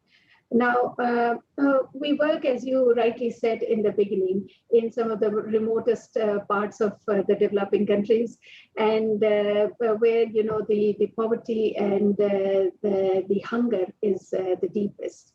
In India, we are, for example, just to give you a sample of our work in India, we are very active in 3 states in the Northeast, in Nagaland, Mizoram, and Meghalaya, in the Himalayan states of Uttarakhand. We work in the tribal areas of Odisha and Jharkhand, in the dryland area of Rayalaseema in Andhra Pradesh, with the women farmers of Maharashtra, and more recently in the tribal belt and the the underdeveloped areas of Chhattisgarh, together with the World Bank. And small-scale agriculture, and particularly in rain-fed areas, is central to our development model, basically connecting farmers and rural poor men and women to markets and services, so that they can grow more, they can grow better, and they can earn better. That's the way we look at it. And EFAD-supported projects basically have shown us, Rupa, that, and since the morning we've also spoken a lot about access to finance. So what they have shown us is that with access to finance, access to markets, to technology, appropriate technology and information, the rural people are able to uplift themselves out of poverty. So there are, of course, different models of this. And that has been the core motto that we follow in our approach to commercialization of smallholder agriculture. But our work also does more than just helping rural farmers grow more and earn more. We also are, for example, gender equality and inclusiveness is absolutely the, mainstreamed into all our work, as well as building the capacity of local organizations and communities and strengthening resilience to climate change, which, as you know, has a very strong bearing on agriculture. So in a nutshell, if you ask me, EFAD-supported projects typically organize farmers or rural communities into strong institutions, and then create necessary, links to banks and or financial institutions to facilitate access to finance, and then create the necessary ecosystem of support services to fill the gaps in services. This is where the biggest gaps are, whether it's at the production level or harvest, post-harvest, value addition, and marketing. And this is done through a range of partnership. As you rightly said, no one can do it alone. And this, through this, we help in leading the farmers to better incomes, as well as to more gender equality and improved climate resilience. Thank you, Meera. I think that is also, those gaps are also where, you will see private sector players who you can best align with to, to contribute to those efforts. A couple of words on the thought on what you could suggest the Better Life Farming in terms of our approach to be working closely with IFAD. Right, Rupa. So, as I said, that IFAD has been more and more conscious of the role of the private sector in helping the rural poor community and the smallholder farmers. Mm-hmm. And so in 2019, we developed a private sector engagement strategy. Primarily, this has 2 broad objectives. One, where we look at, private sector funding and investment into the rural, small, micro, medium-sized enterprises. But the other is to expand markets and increase incomes and livelihood opportunities for the targeted populations where we work. Now, IFAD seeks to partner with companies that can address long-standing challenges, the ones that I was mentioning earlier, that are faced by small-scale producers and the poor communities. And we are particularly interested in finding low-cost sustainable solutions, which farmers can then continue to adopt and practice. And I guess this is where the Better Life Farming model also fits in, by offering a wide range of relevant services for the farmers in the local areas, and supporting this through, your model of agripreneurs who are drawn from the local communities. I think BLF model has addressed the multiple needs of local farming communities. And even though, so we have witnessed your Maharashtra, your partnership with Marvin, even though it is at an early stage, we do see that it holds a lot of promise. Now, by way of background to the whole Marvin thing, for example, I would say how you have added value. So Marvin, through its previous project, which was funded by IFAD, the Tejaswini project, had created these Krishi Seva Kendras, which were social enterprises managed by the federations, which helped to reduce the input costs for farmers. And that was sort of the main focus. But with the partnership with the Better Life Farming, what you have also done is you have really upgraded it, and you have added to the range of services. You have brought in, an agronomist who mentors the agripreneurs. And so, the range of services that farmers are getting now close to their doorstep, not at their doorstep exactly, is now so wide that it helps to meet almost, a vast majority of their requirements. And I believe that your plan is to reach, to work with them to cover almost 100 such Krishi Kendras. Now, you asked me how such the BLF Alliance and other such groups can partner with IFAD-supported projects. Now, just to clarify, and I think that Andrew will have a similar view, the decision to engage with private sector partners or any technical partners largely rests with the government or the implementing agency in any of our projects that are being financed by an IFI. IFAD or other IFIs essentially play two roles. One is to introduce the government partner or the implementing partner to interesting models such as yours, to expose them to the models, to tell them that this model exists and this is working. And then we of course, our job is also to ensure that such partnerships follow the required procurement norms in case there are costs involved. So my advice to you would be that in order to generate interests amongst these partners, the government partners with whom you have an interest to partner, it would be useful to perhaps show more granular data on the impact of your model, not the big, large data, not even just the small, not even just the individual stories, but more granular data like how your work with one community helped in improving the productivity of, tomatoes or potatoes or whatever, how this led to the increase in income, etc.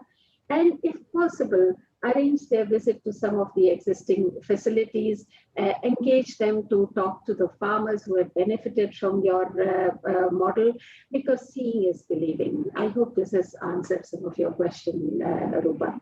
Thank you, Meera. I think we're going to be noting everything, listening to the recording again, and really, taking some of the guidance you provided. There are a lot of stakeholders listening in. I think it's very helpful. Thank you, Meera. Ganesh, I think in terms of seeing is believing, Tata Trust Cine, I think the work that we have been doing together, the Better Life Farming, when I say we, I really mean Better Life Farming with Cine, I think there has been some concrete, results that we have been seeing on the ground. I think the scope, of course, is huge. There is so much more to do in the areas where we are currently working, and I think it's unending. But we'd like to hear from you, Ganesh, on the, what is the value that you see of Better Life Farming bringing to your project, the Lakpati Kisan Smart, project. And surely in about a year, there has also been a lot of learnings. We'll welcome some insights from you, Ganesh. Sure. Thanks, Rupa. Thanks for the invite to the session. And it's actually been a great learning for us as an organization to work with BLF in the last 1.5 years. Again, it was a difficult time, COVID time, that we actually got into the partnership. But even with COVID, we were able to work out things both in the state of Jharkhand and UP. So as part of the Lakhpati Kisan program, just to a benefit of the larger audience, Lakhpati is basically a family who earns an income of more than 100,000 rupees, Indian rupees. So it's come to about 1,700 or $2,000 per annum. Now, for a small and marginal farmer in India, it's a substantial income. It's an aspirational income, and that's where we as a team had designed this program for more than 100,000 families in the states of Jharkhand, Gujarat, Odisha, and Maharashtra. So as part of the program, if you look at the Lakhpati Kisan program and taking the families from a income of 35,000 rupees per annum from agriculture and allied to an income of more than 1 lakh rupees, you actually need quality services and quality products to the community when they need. So it's something which is very critical for them to get into, say, example, a high value agriculture.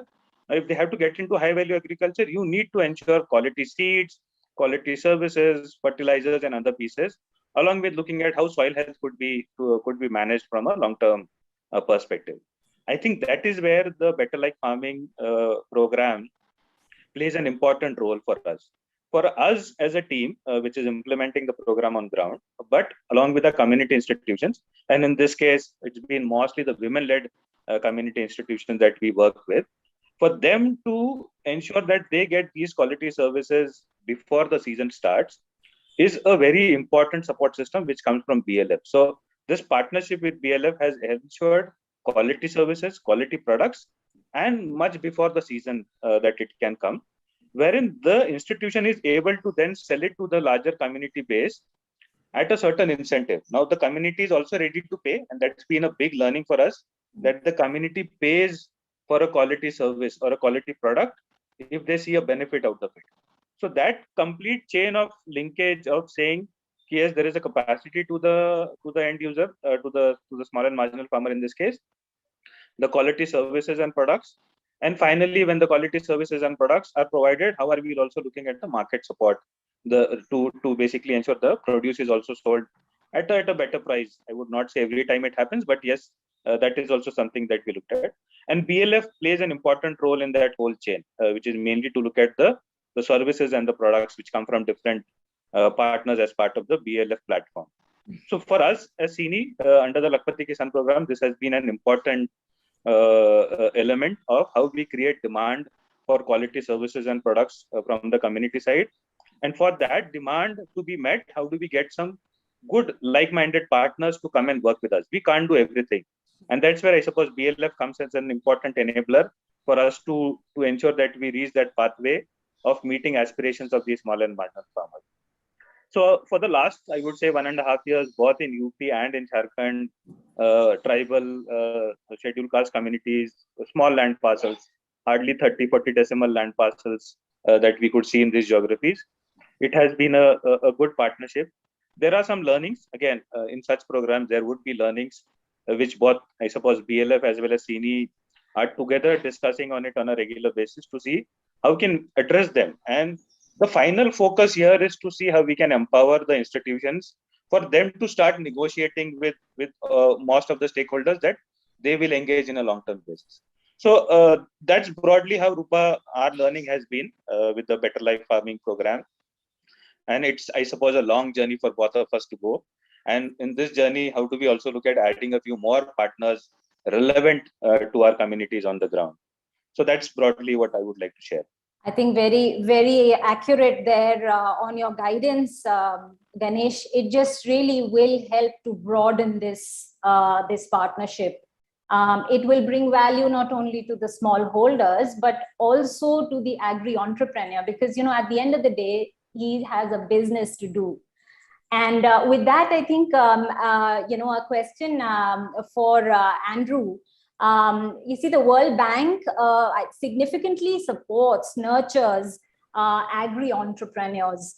Being a senior agribusiness specialist, Andrew, if you could share with us on, you know, what has been the World Bank approach to agri-entrepreneurship. And I think a request here is that for our understanding at the Better Life Farming, agri-entrepreneurship is narrow here, you know, more meaning a retail outlet with the services and goods that farmers need.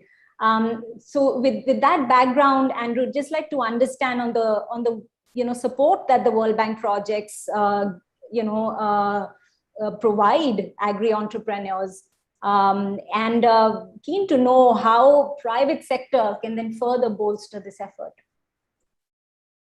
Okay, thank you, Rupa, and thank you to all the organizers for inviting me to join the panel, and good day, good afternoon to all of the participants.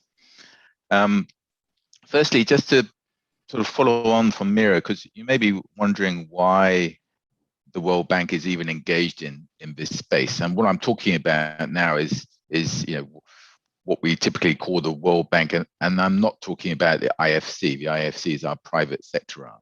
I mean, the World Bank, where I'm coming from, is very much our public sector arm.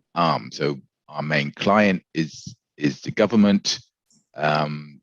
We provide financing, analytics to support the government. So the audience may be wondering, to where do we come in terms of a support to the private sector, to agri entrepreneurship? So the World Bank sees that the transformation of agriculture and food system really is the cornerstone of our engagement in India. The country's sort of economic rural transformation is dependent upon the growth of this sector. And we know there are a number of challenges in terms of achieving that growth. It's related to broadly to market integration is one of many challenges.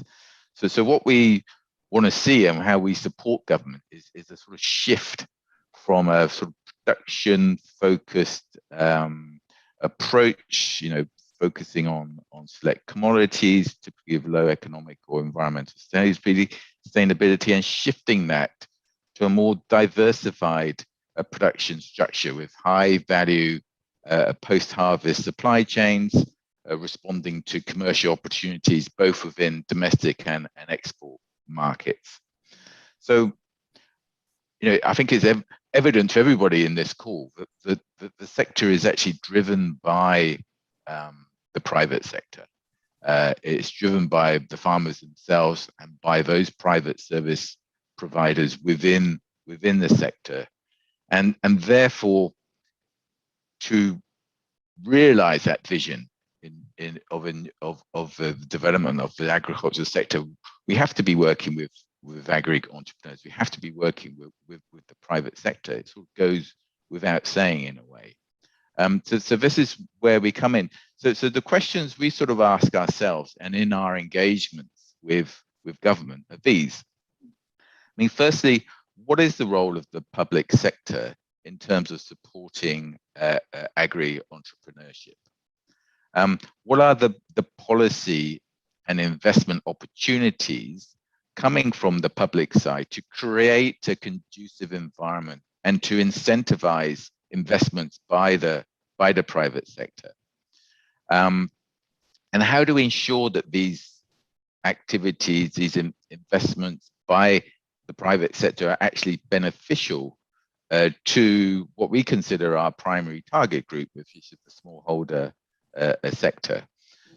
So ultimately, this means, and it's sort of, I'm repeating a little bit what Mira said, because actually IFAD and World Bank are very much aligned, both within our sort of vision and strategy for our engagements in the agriculture sector in India, but also in some of the tools, mechanisms, and instruments we have to achieve that. So it means, investing in public goods, traditional infrastructure, roads for connectivity, irrigation systems, other public works. It means supporting the development of a conducive policy environment. And we spend a lot of time, both at state level and central, to help governments in terms of looking at what's required and how they can be most effective in use of policy instruments. And it means creating the capabilities of public and private service providers to meet the needs of those clientele they have. And again, we're really talking about the smallholder farming community, but also the micro and small enterprise sector. I mean, for an organization like BLF, Mira already said this, but I want to repeat it. I mean, we can learn so much from you. And actually, we can help you, I think, in terms of creating awareness of what you're achieving and bringing that to the attention of government and public sector, because it's only through sort of strategic partnerships between public and private sector that a lot of the goals within the agriculture sector will be achieved. I mean, there are populations, there are communities which you may be better placed to access than traditional public services.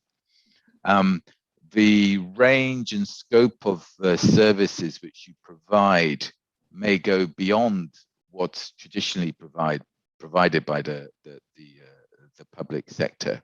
And one thing as well, the combination of services. I mean, one of the struggles which public sector has is how they are more sort of compartmentalized in terms of how they provide services.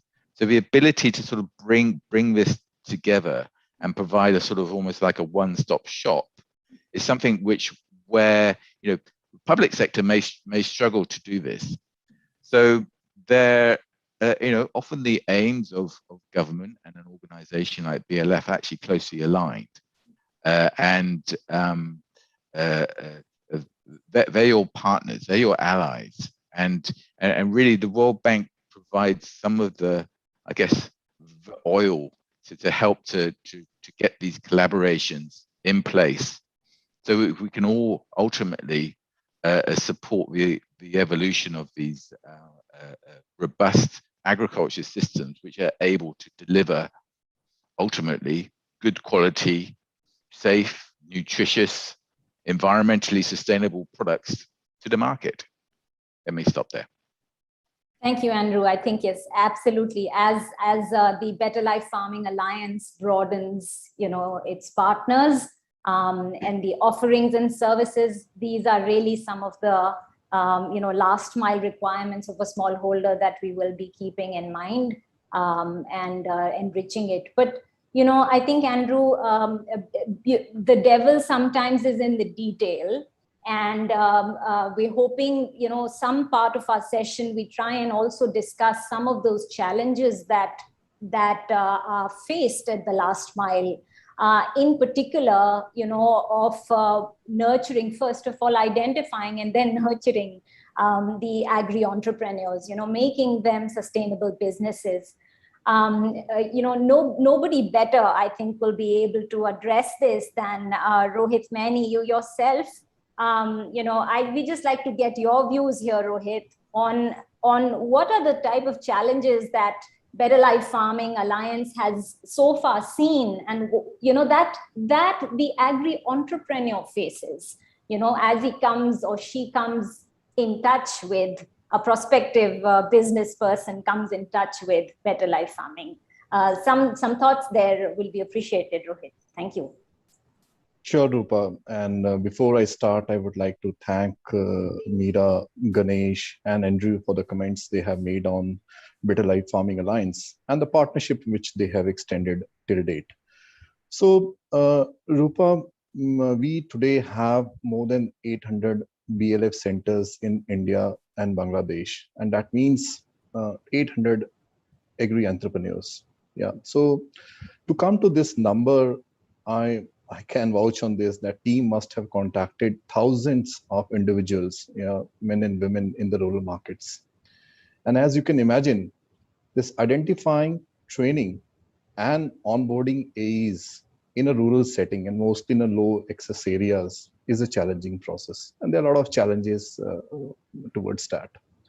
So the biggest challenge, Rupa, which we faced is that identify the right qualified candidate with a business acumen and an eagerness to work in a rural setting. And this is more harder in a tribal and a more backward areas. Most of them lack the business skills to manage the small businesses. So this identifying the right candidates is something a big hassle whenever we are going and onboarding the AEs.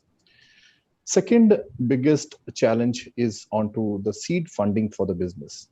Yeah, we try to start with a very comfort for the AEs. However, getting financed for a small business is a real challenge. And we all know that the instruments, the banking instruments which are available today, probably the requirements, the KYCs, the collaterals, there are a lot of requirements over there. And what we require from an agri entrepreneur to start a BLF center is approximately 1 to 1.5 lakh rupees of initial investment. And because of lack of this initial funds, we have seen many good entrepreneurs, many good entrepreneurs who would like to come and join this network. They remain out of it because of lack of finance over there. And in this area, I would like to point it out over here. This problem is even more pronounced as far as the women entrepreneur is concerned. We all know that the land rights in the name of the women are still a big issue, and getting a collaterals and giving a loans are a big issue over there.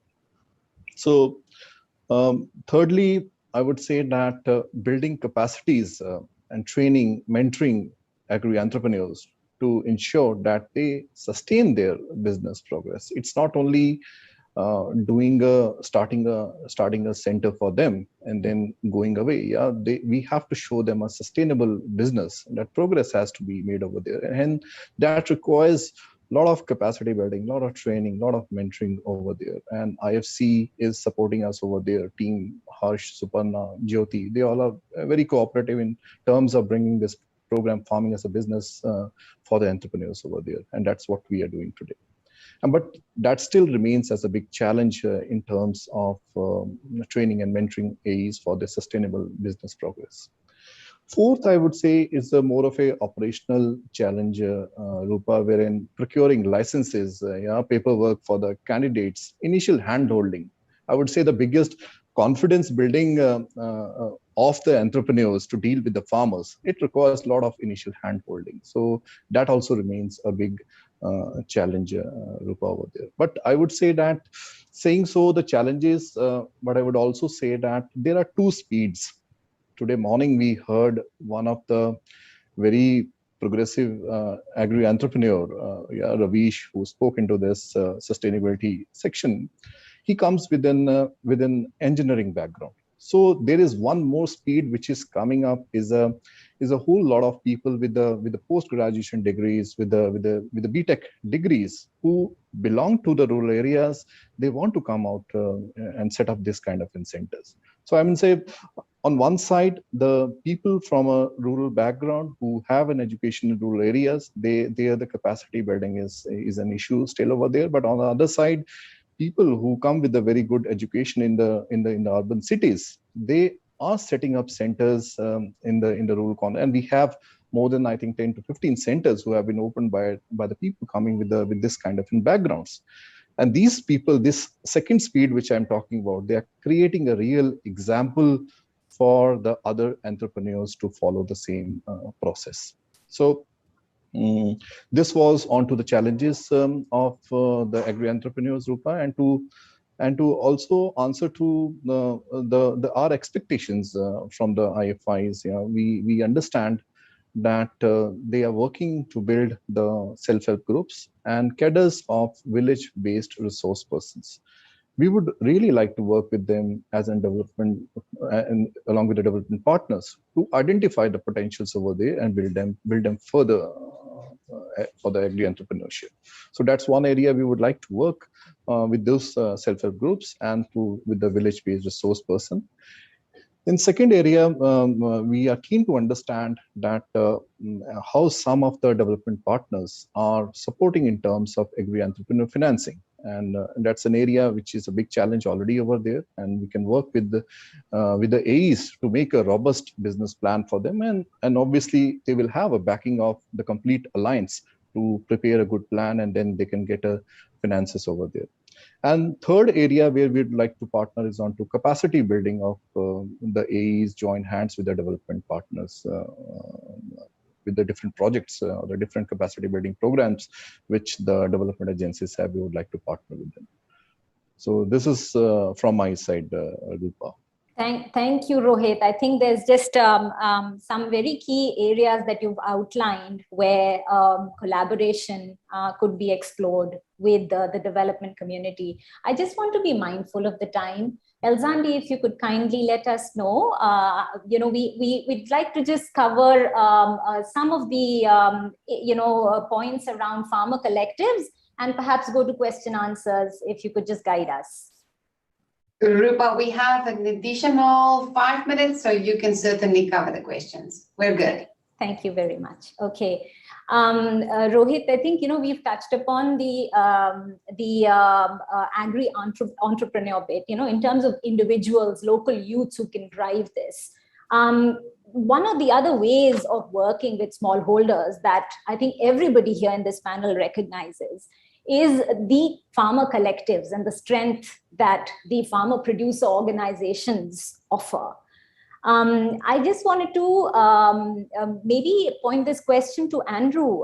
Andrew, and also understand, in addition, as you speak about agri-entrepreneurship, I think there is the empowerment of the farmer producer organizations or farmer producer companies is also a big agenda for the World Bank.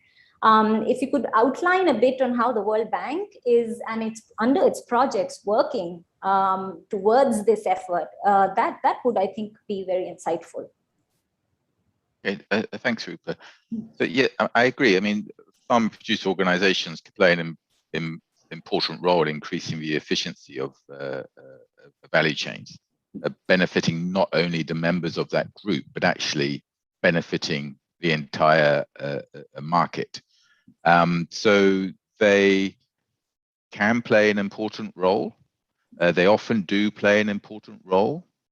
I wouldn't say they're necessarily, the sort of silver bullet for solving all issues.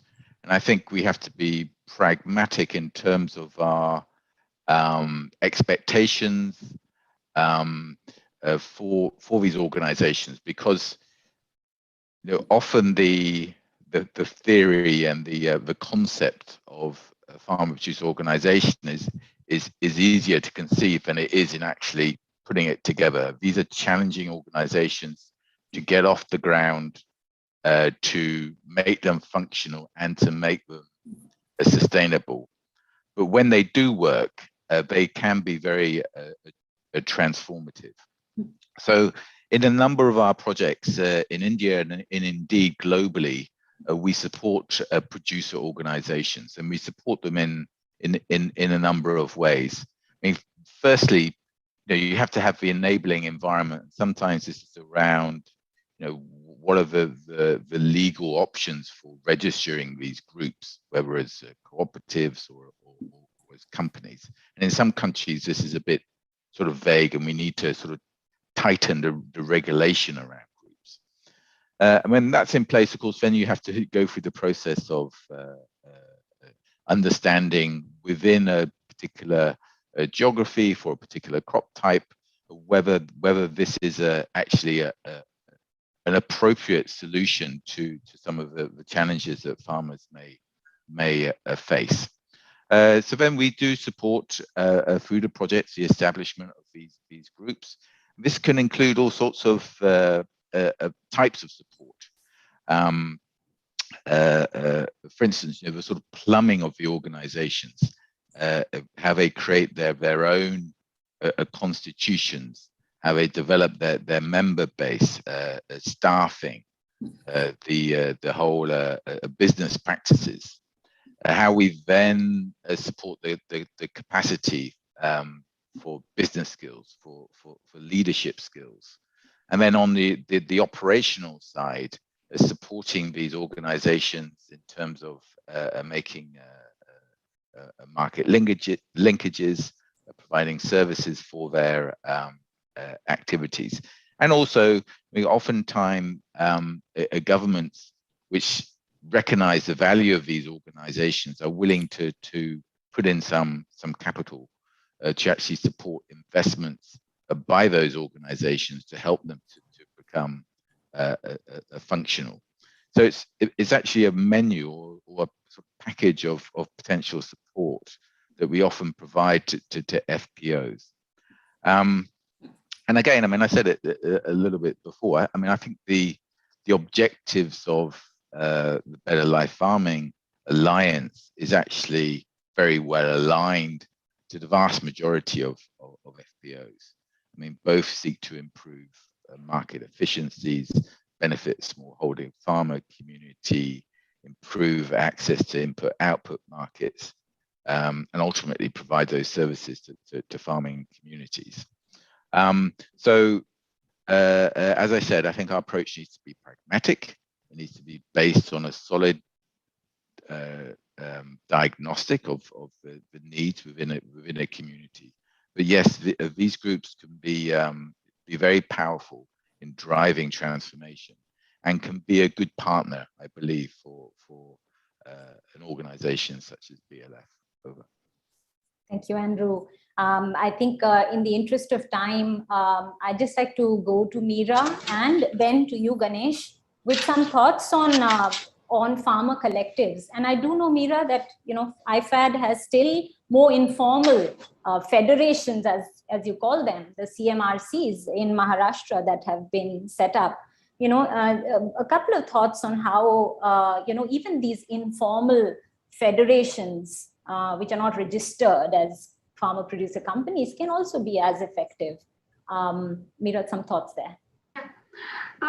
Thank you, Rupa. Actually, in the plainest terms, the community managed resource centers or the CMRCs are the federations, or the three-tier structure of self-help groups, and then the village level committees, and then the CMRCs on top. So each of the CMRCs are a federation of 200 to 300 self-help groups covering across, so about 2,000 to 3,000 members spread across 25 to 30 kilometers. So at a cluster, so essentially a cluster level federation, which you also have in almost all NRLM, initiative across the country. But what is unique about, and they are also registered, Rupa, under the Societies Registration Act or the Mumbai Public Trust Act in Maharashtra. And these were created under the IFAD previous project in the state called Tejaswini with Marvin. But what is unique about the Marvin CMRCs is that they do not rely on the state to manage their operations cost. So there may be some good lessons on the financing of the agripreneurs, because under the previous Tejaswini project, they developed a system whereby they would collect fee for services from the members in return for a range of services.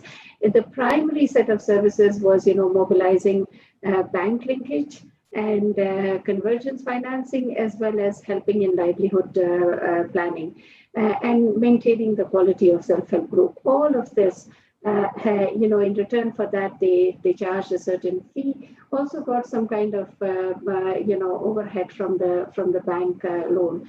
This helped to cover the cost of the outreach workers, who they call the Sahyoginis. And so these CMRCs are pretty much self-sustaining institutions. Over the years, these CMRCs have emerged into very vibrant community institutions, undertaking many kinds of businesses. And under the new Tejaswini project, as you know, they are aiming to undertake a wide range of enterprises. But are the CMRCs FPOs? But perhaps not in the strictest sense of the term, because FPOs tend to focus on, are more commodity focused and on aggregation and marketing. Now, what we do see is that every CMRC may have members pursuing a range of different sets of commodities. And so CMRCs may give birth to different FPOs, or there can be a reconfiguration of different CMRCs to form different FPOs. But what makes them as an active partner, the CMRCs, is that they are a very strong, cohesive structure with well-performing governance systems, as Andrew also alluded to, very strong governance systems which ensure that there is no elite capture. And this is also what makes them attractive for various private sector to partner with them. They have ready access to finance. They have a 98% repayment rate. They have almost 17,000 crore of credit, mostly from private sector banks, which shows how credit worthy they are. They have this outreach of, this team of outreach workers who can ensure follow-up and adoption of, very good practices or adherence to quality standards. They also have very large numbers. So overall, there are 361 CMRCs under Marvin across all of Maharashtra, covering more than, I think, 1.2 million women or households through them. So, and plus they have the overarching support from Marvin, and now under the partnership with IFAD under Nafte Jaswini. So that's an interesting model to look at, Rupa. Over. Thank you, Meera. Really, the power of numbers and governance at the same time for the smallholders should be very powerful. Ganesh, a couple of thoughts from your side on, some of the farmer producer companies that CINI has worked with and built capacities. Sure. So again, our current approach of working with BLF has been through the farmer producer company, and in our geographies, they have been mostly the women-led farmer producer companies. So again, from our side, the focus has been to see how we empower them. We also expose them with some like-minded players, as I was sharing earlier. And with BLF, they have been the front runners of engaging, discussing, and dialoguing. Also, looking at it from a perspective of the fertilizers or the seeds and others, the prices that have to be done. So negotiations along with BLF is also some way, I think, led by these farm producer organizations. So within the Lakpati Kisan program, what we have done is we have the end user, which is the small and marginal farmer in this case, who needs to get those quality services and products. We also have these entrepreneurs, the micro entrepreneurs, or we call them as agri entrepreneurs, who are providing specific services, like a polyhouse nursery entrepreneur who is ensuring healthy seedlings going to the end user before the season. And above them is the farmer producer company, which is like the anchor institution to ensure that the AE also provides those quality services to the farmers, and they are able to also, in a way, create that demand and supply related engagement between the AE as well as the end user, which is the farmer in this case. So for that's the reason, I suppose, the farmer producer organization or the CMRC that Meera mentioned are important central institutions which have to be further empowered. And then with them, how do we create these linkages with, say, like-minded private players or anybody else in this case, for them to take things ahead. So that's the broad approach that we are trying to take in this larger program. Thank you, Ganesh. And I think, yes, Elranti. Thank you. It would be good if we can We should wrap up. Yes, I think we are almost out of time. And thank you really, everyone. And thanks, Ganesh, for that. I think we will end with that note. I think there is a potential to work with these farmer collectives in addition to the entrepreneurs and in tandem. We have a couple of questions, actually lots of comments that I don't think we have even time to read through, and we will certainly do after this. But I think just a question that has come for Andrew, that I just, in the interest of time, Andrew, help us outline under World Bank projects, what would there be a formal or an informal way that you think the Better Life Farming Alliance can work under World Bank projects, directly with agri entrepreneurs and FPOs, or is there a way in which some of the implementers, the World Bank clients can be facilitating this process? Yeah, I just put in a response in the chat to Harsha's a question. I mean, I think there already is some experience, and my colleague Raj, who's connected, knows better than I do in Bihar. I mean, obviously, farmer collectives, FPOs, FPCs are a natural client in a way for the alliance.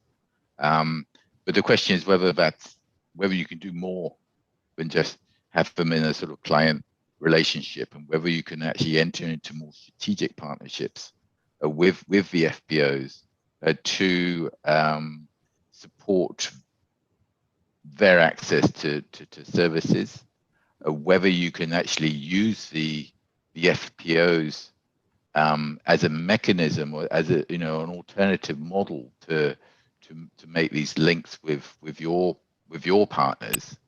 I mean, I think there's a lot of opportunities there. I'm happy to explore further. It's quite an exciting agenda. Thank you, Andrew, and thank you everyone here, Meera, Ganesh, Rohit, for a very thought-provoking and very informative, I think, for a lot of listeners here on a way forward. I think with that, I'll pass you back, Elzandi, pass it back to you. Thank you all very much for listening. Thank you. Thanks a lot. Thank you very much. Thank you very much, Rupa, and to all the panelists. This was quite a comprehensive discussion with a lot of insights and learnings. It's a good problem to have if you have a lot of wisdom and not enough time to share it. So we will certainly respond via email or other means on any unanswered questions. It's my pleasure now to head into the last part of our discussion and to introduce three of my colleagues. Simon is the COO for India Bayer Crop Science. Patrick is the country commercial lead for Indonesia Bayer Crop Science. And then we have Ferry, who is a smallholder farmer and an agri-entrepreneur in Indonesia. He is also a master in educational technology. I just want to remind the speakers and everyone else, all the participants, please ensure that you select the English language on your translation part, since we will have a translator to help us out with the discussion. Before we do a Q&A, I want to ask these three gentlemen to share with us their thoughts around expanding better life farming. So we will start with you, Simon, and Patrick, we can follow after Simon, and then we will have Ferry. Each of you can take 5 minutes, share with us your thoughts, and then we will do a Q&A. Simon? All right. Yeah, thank you, Elzandi. Happy to be with you, everyone. It's really great to see where we've come during the last couple of years. Basically, we launched Better Life Farming in India in 2018, together with global partners like IFC and Netafim, and local partners such as Yara and Dehat. In 2018 itself, we did launch also the agri-entrepreneur model around Better Life Farming, where we opened up 4 centers already. After gaining good traction around this model, we set ourselves a very ambitious target of serving 2.5 million smallholders through 5,000 Better Life Farming centers by 2025. Now, how did we expand up until now? Basically, we went via 3 routes. One was partnerships, really to strengthen the ecosystem. We onboarded more off-takers, such as Big Basket and AgriBazaar. We chose a banking partner because financing clearly is important with Axis Bank, but also expanded a little bit broader with partners like Elanco, Pidilite, and started working in a plug-and-play modus with various startups. Additionally, we took a look at crops. So from initially being with vegetables like green chilies and tomatoes, we're now also working with paddy and corn smallholders. Thirdly, clearly geographic expansion. Nowadays, we operate in 13 states in India or across India, with a network of today already 800 plus Better Life Farming centers. Now, when I look into the future, I believe a franchise model will be one opportunity that we should really look at in terms of scaling in a big way. This would allow us to expand across even more geographies and leverage the strengths also of our current commercial model, instead of just going into areas which are completely underserved. Secondly, clearly digitalization will be important. It will allow us to expand our reach and reduce the cost per farmer served, which in a scaled model is clearly going to be more important to all of us. Last but not least, clearly partnerships with international finance organizations and non-agri partners to make a franchise that much more interesting and to ensure the financing, which in a larger model will be necessary. Thank you, Alzandi.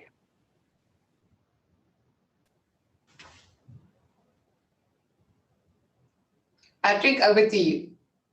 Thanks, Alzandi. So hello, everyone. Good day, good afternoon from Jakarta. My name is Patrick, and I'd like to tell you a little bit today about what we're doing in Indonesia with regards to expanding Better Life Farming. So next slide, please. We've heard over the last day and a half, as well as through the presentations and the involvement of our partners and us, over the last few years, that Better Life Farming actually builds an extremely powerful platform to solve and address a myriad of challenges that smallholder farmers are facing. If I could ask you to click, please. You'll see a number of different areas that we've either talked about already, in some countries are exploring already, or that might be on the horizon with regards to expanding our Better Life Farming ecosystem worldwide. And I can say for Indonesia that in a lot of these areas, whether it's trainings on business and entrepreneurship, trainings on agricultural use, the right use of agricultural products or agronomy, water use efficiency, sustainable farming practices, carbon capturing. Our colleagues from Access Bank were talking about access to financing and insurance, as well as access to off-taker markets, and finally access to innovation, digitalization and innovation. Simon just mentioned it. All of these opportunities, all of these channels offer ways for us to address the farmers' pain points that we currently see, and the ecosystem of Better Life Farming, together with the powerful set of like-minded partners that we have, I think offers us the best chance we've ever had to truly make an impact on millions of people's lives. And it makes me extremely happy to be part of this journey. And now I'd like to tell you what we're doing concretely in Indonesia as a bit of an out-of-the-box idea that goes beyond what you see on this slide here. So next slide, please. As many of you may know, Bayer is set up as a tri-divisional company. So we've got our crop science division, as well as our pharmaceuticals division and our consumer health division. And what we decided to do in Indonesia was, we've already got the powerful ecosystem foundation that we have for Better Life Farming, with all of the partners that entails on a global and also on a local level. Now, how can we make sure that farmers, their families, and the rural communities we're trying to address are actually also benefiting from the entire portfolio of expertise that we bring within Bayer?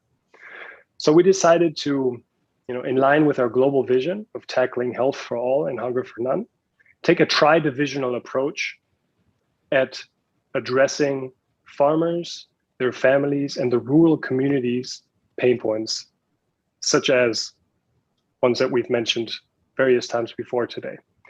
Let me tell you a little bit about this pilot. So the geography we're launching in is East Nusa Tenggara, which is in the east part of Indonesia. It's one of the 5 poorest regions that Indonesia has, a population of around 5 million people, and a GDP per capita, which is at around a fourth of the Indonesian average. It faces a number of challenges, such as high maternal mortality rates, high neonatal mortality rates, and of course, limited knowledge on anything regarding women's health, contraception, and access to related services, as well as limited knowledge and access to healthy nutrition, whether it's on a macro or on a micronutrient level. And of course, the challenge which we've addressed quite a few times today and yesterday as well, limited knowledge and access about modern farming practices and agricultural innovation. So we said, okay, we at Bayer, we've got expertise in 3 areas that all impact the rural communities' lives. We have agricultural know-how in our crop science division, as well as the strength of the entire Better Life Farming Alliance behind us. We've got knowledge on nutrition and self-care with our consumer health division. And we've got knowledge on women's health, specifically with regards to contraception, as well as prenatal medicine and care from our pharmaceuticals division. So we brought these three divisions together in a project we call Trinity to really have the Better Life Farming Centers that we're now launching in East Nusa Tenggara being a center of expertise and a center for access to services in all three of these areas. And the concrete objectives we're following with this is bringing together our unique combination of expertise areas to improve farmers and their families' livelihood in a very holistic way. So what does that mean? It's basically three main KPIs. We want to help women improve their knowledge and attitude towards self-care, nutrition, as well as women's reproductive health and contraception. We want to ensure sustained women's support groups and access to local health agencies, such as the midwives associations in Indonesia. And of course, we want to improve the knowledge, the access, and the implementation of modern farming practices and the newest innovation that we have within our portfolio or within our partners' portfolio. Concretely, we want to reach around 17,000 beneficiaries with this program in a first step, 7,000 farmers, and out of that, 250 or more female farmers and wives whose lives we aim to improve through this holistic approach. I think it's a very promising approach. I'm really looking forward to seeing how it goes, and over the next few weeks and months, sharing with you the progress and hopefully, of course, also a number of success stories so we can scale and multiply this not only in Indonesia, but perhaps also in other areas. So with that, thanks a lot. And I'm looking forward to the questions. Back to you, Alzandi. Thank you. So now we will have Ferry share a little bit of his experience and how he thinks about we should expand better life farming. Ferry?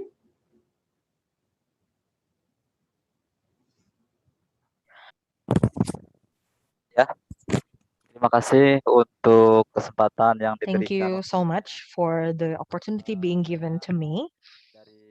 I am. Can you hear me, Alzandi? Ferry, you need to change to the Indonesia channel so that we can have the translator do the English version. Don't. Yes.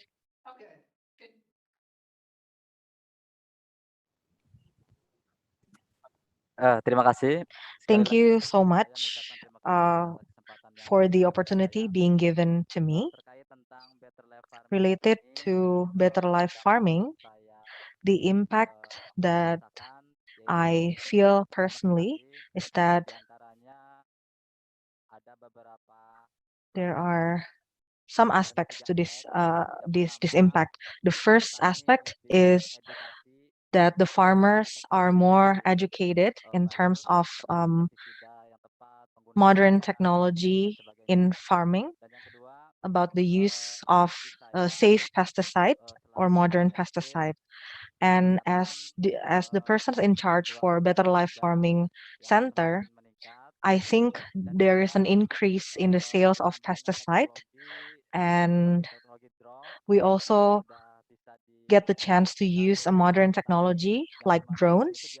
Farmers can now use drones to supervise their land, or the drones can be used as well to water or to spray the pesticide. So the farmers are more encouraged to use technology nowadays.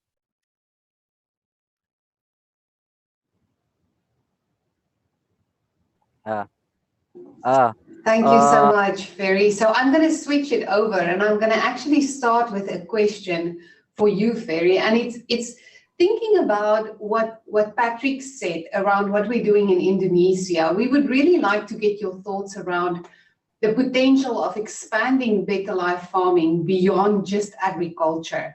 How do you see that, and what are you hearing within the country that we're already thinking about this? Terima kasih. Thank you for the question. Hi, Patrick. We are able to see each other again. Patrick actually visited our center in Serang, Banten. He came to inaugurate the Better Life Center there. I think better life farming should be expanded in Indonesia because the impact that better life farming generates is very significant and beneficial for the community in Indonesia. There are improvement in their economic life. For example, farmers will see increase in their harvest, and farmers sometimes have difficulties in selling their products, but now they don't feel that anymore by the existence of better life farming. And farmers also have better access to the market. So I think by having better life farming in Indonesia, we will improve the livelihoods of farmers in Indonesia. And I think the better life program should be expanded to other sectors in Indonesia as well. Thank you so much, Ferry. The next question that I have is for you, Simon. I would like to understand a little bit in more detail from you. What do you believe is critical partners that we should bring on board? So we had a really good 2 days with significant partnerships and collaboration. But what are those partnerships that will really help us to move to the next level? And also, I want to give you a double-tier question here. For expansion into other countries, what is the most critical components that we need to have in place to have a successful launch in additional countries? All right, so try to tackle it one by one. On the partner side, it's reasonably simple, really. They must be relevant, right?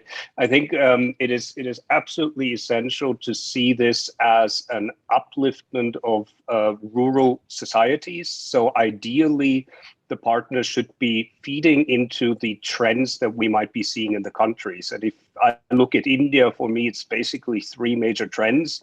One is to a certain degree collectivization, so be it FPOs, whatever you want to call it, but you need to somehow be in a position for off-takers specifically to be bundling the produce and ensure quality, traceability, and all the topics I'm sure you've been talking about, right? Secondly, the whole topic around mechanization and digitization. So if you talk about drones, if you talk about spray machines, those are the partners that I would be looking at, potentially even tractors, because I believe what we need to be seeing is a little bit more that somebody owns it and consolidates the demand across the farming landscape, and with that gets the utilization rates where you need to have them for the whole thing to be really profitable, right?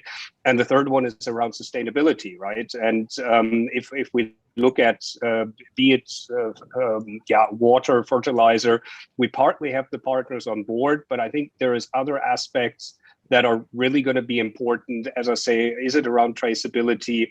Is it around also potentially biological agents which you use at the end of the cycle to manage your MRLs?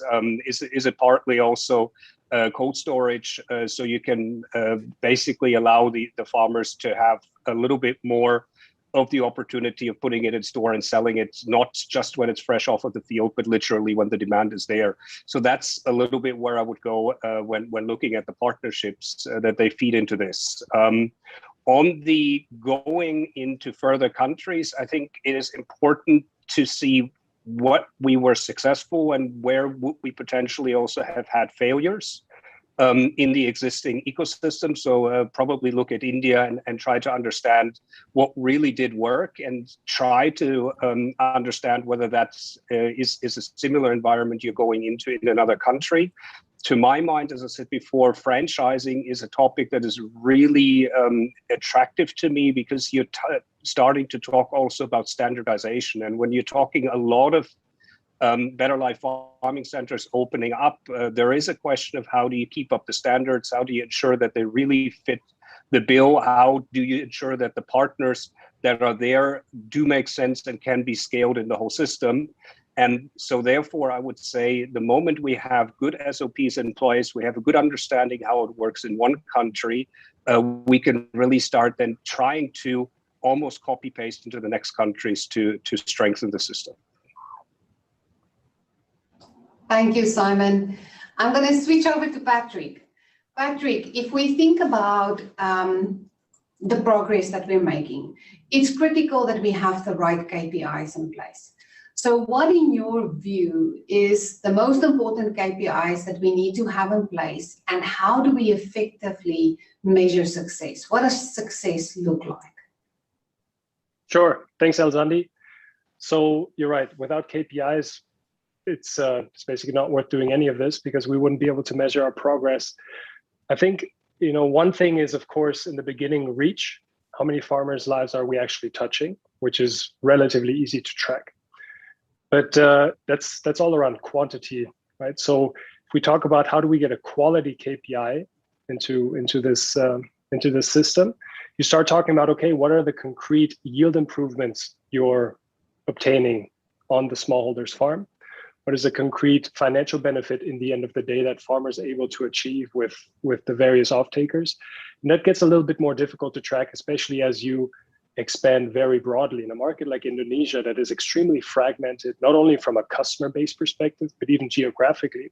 We're made up of 17,000 islands. So it's really hard to be everywhere at the same time.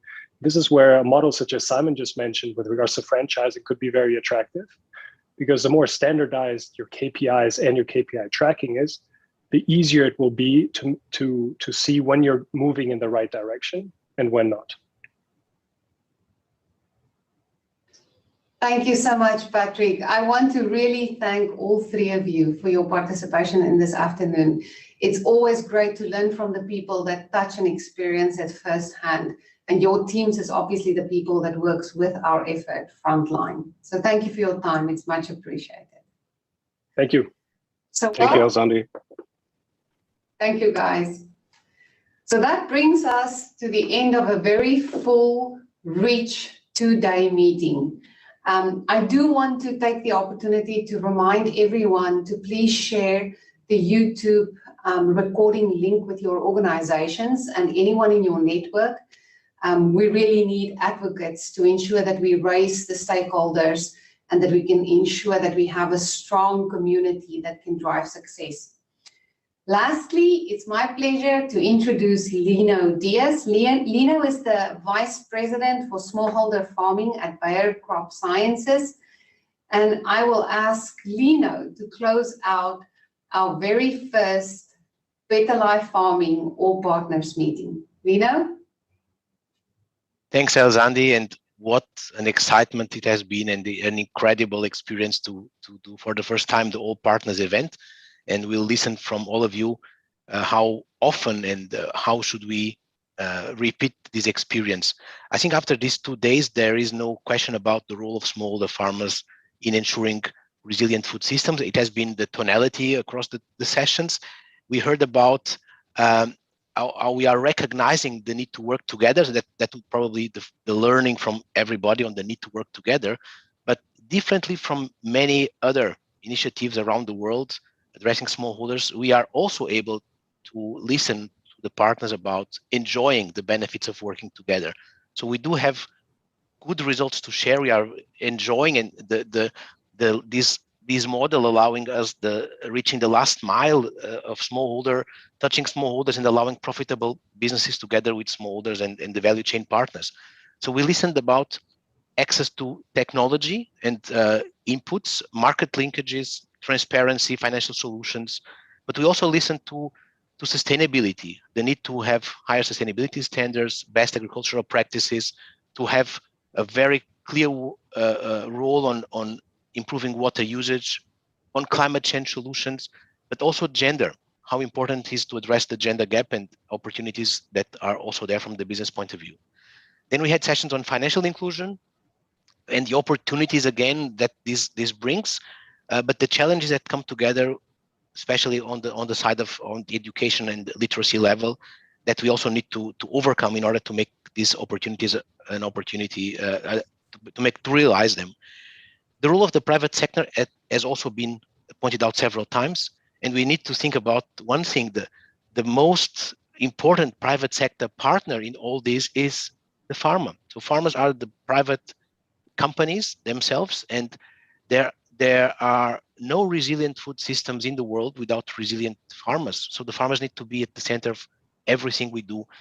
And along with the commitment from the partners that we heard in these 2 days, and the testimonials from the farmers that make us see that we are on the right track, looking at the future and complementing the words of my colleagues, Simon and Patrick, that also were very bold on this aspiration, we need to we have the future in our hands at the end. And we can only overcome the challenges by having the working together, keeping the farmer always at the center.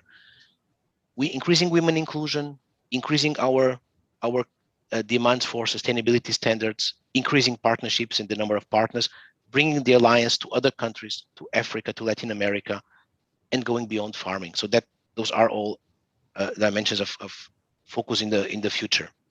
But we need also to share the success, and by doing that, we have now the LinkedIn channel for Better Life Farming, and we would also really ask you to share in your own social media to tell the stories. We launched this channel yesterday. We are very pleased to see that we are already above 100 followers, and this needs to be much bigger in order that we are talking about success and replicating the story. So please don't be shy. Share in your own social media and join Better Life Farming on LinkedIn, and also follow the stories in the website.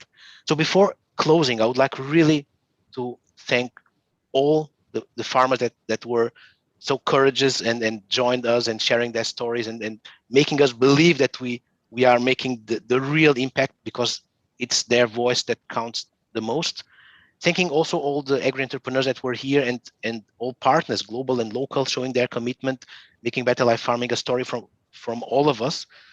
But finally, also not least, really thanking our fantastic moderator, Elzandi. You did a terrific job. Thank you so much for keeping us on track and motivated. But thanking also the organization team. Without them, this would not have been possible. Katarina, Melissa, Yannicka, Jason, Rexon, and everybody behind the scenes that made this possible. And with these final words, I would like to wish you a good rest of the evening, day, morning, and keep working together, making Better Life Farming a big success for smallholders and for feeding the planet. And see you in the next opportunity. Take care. Bye-bye.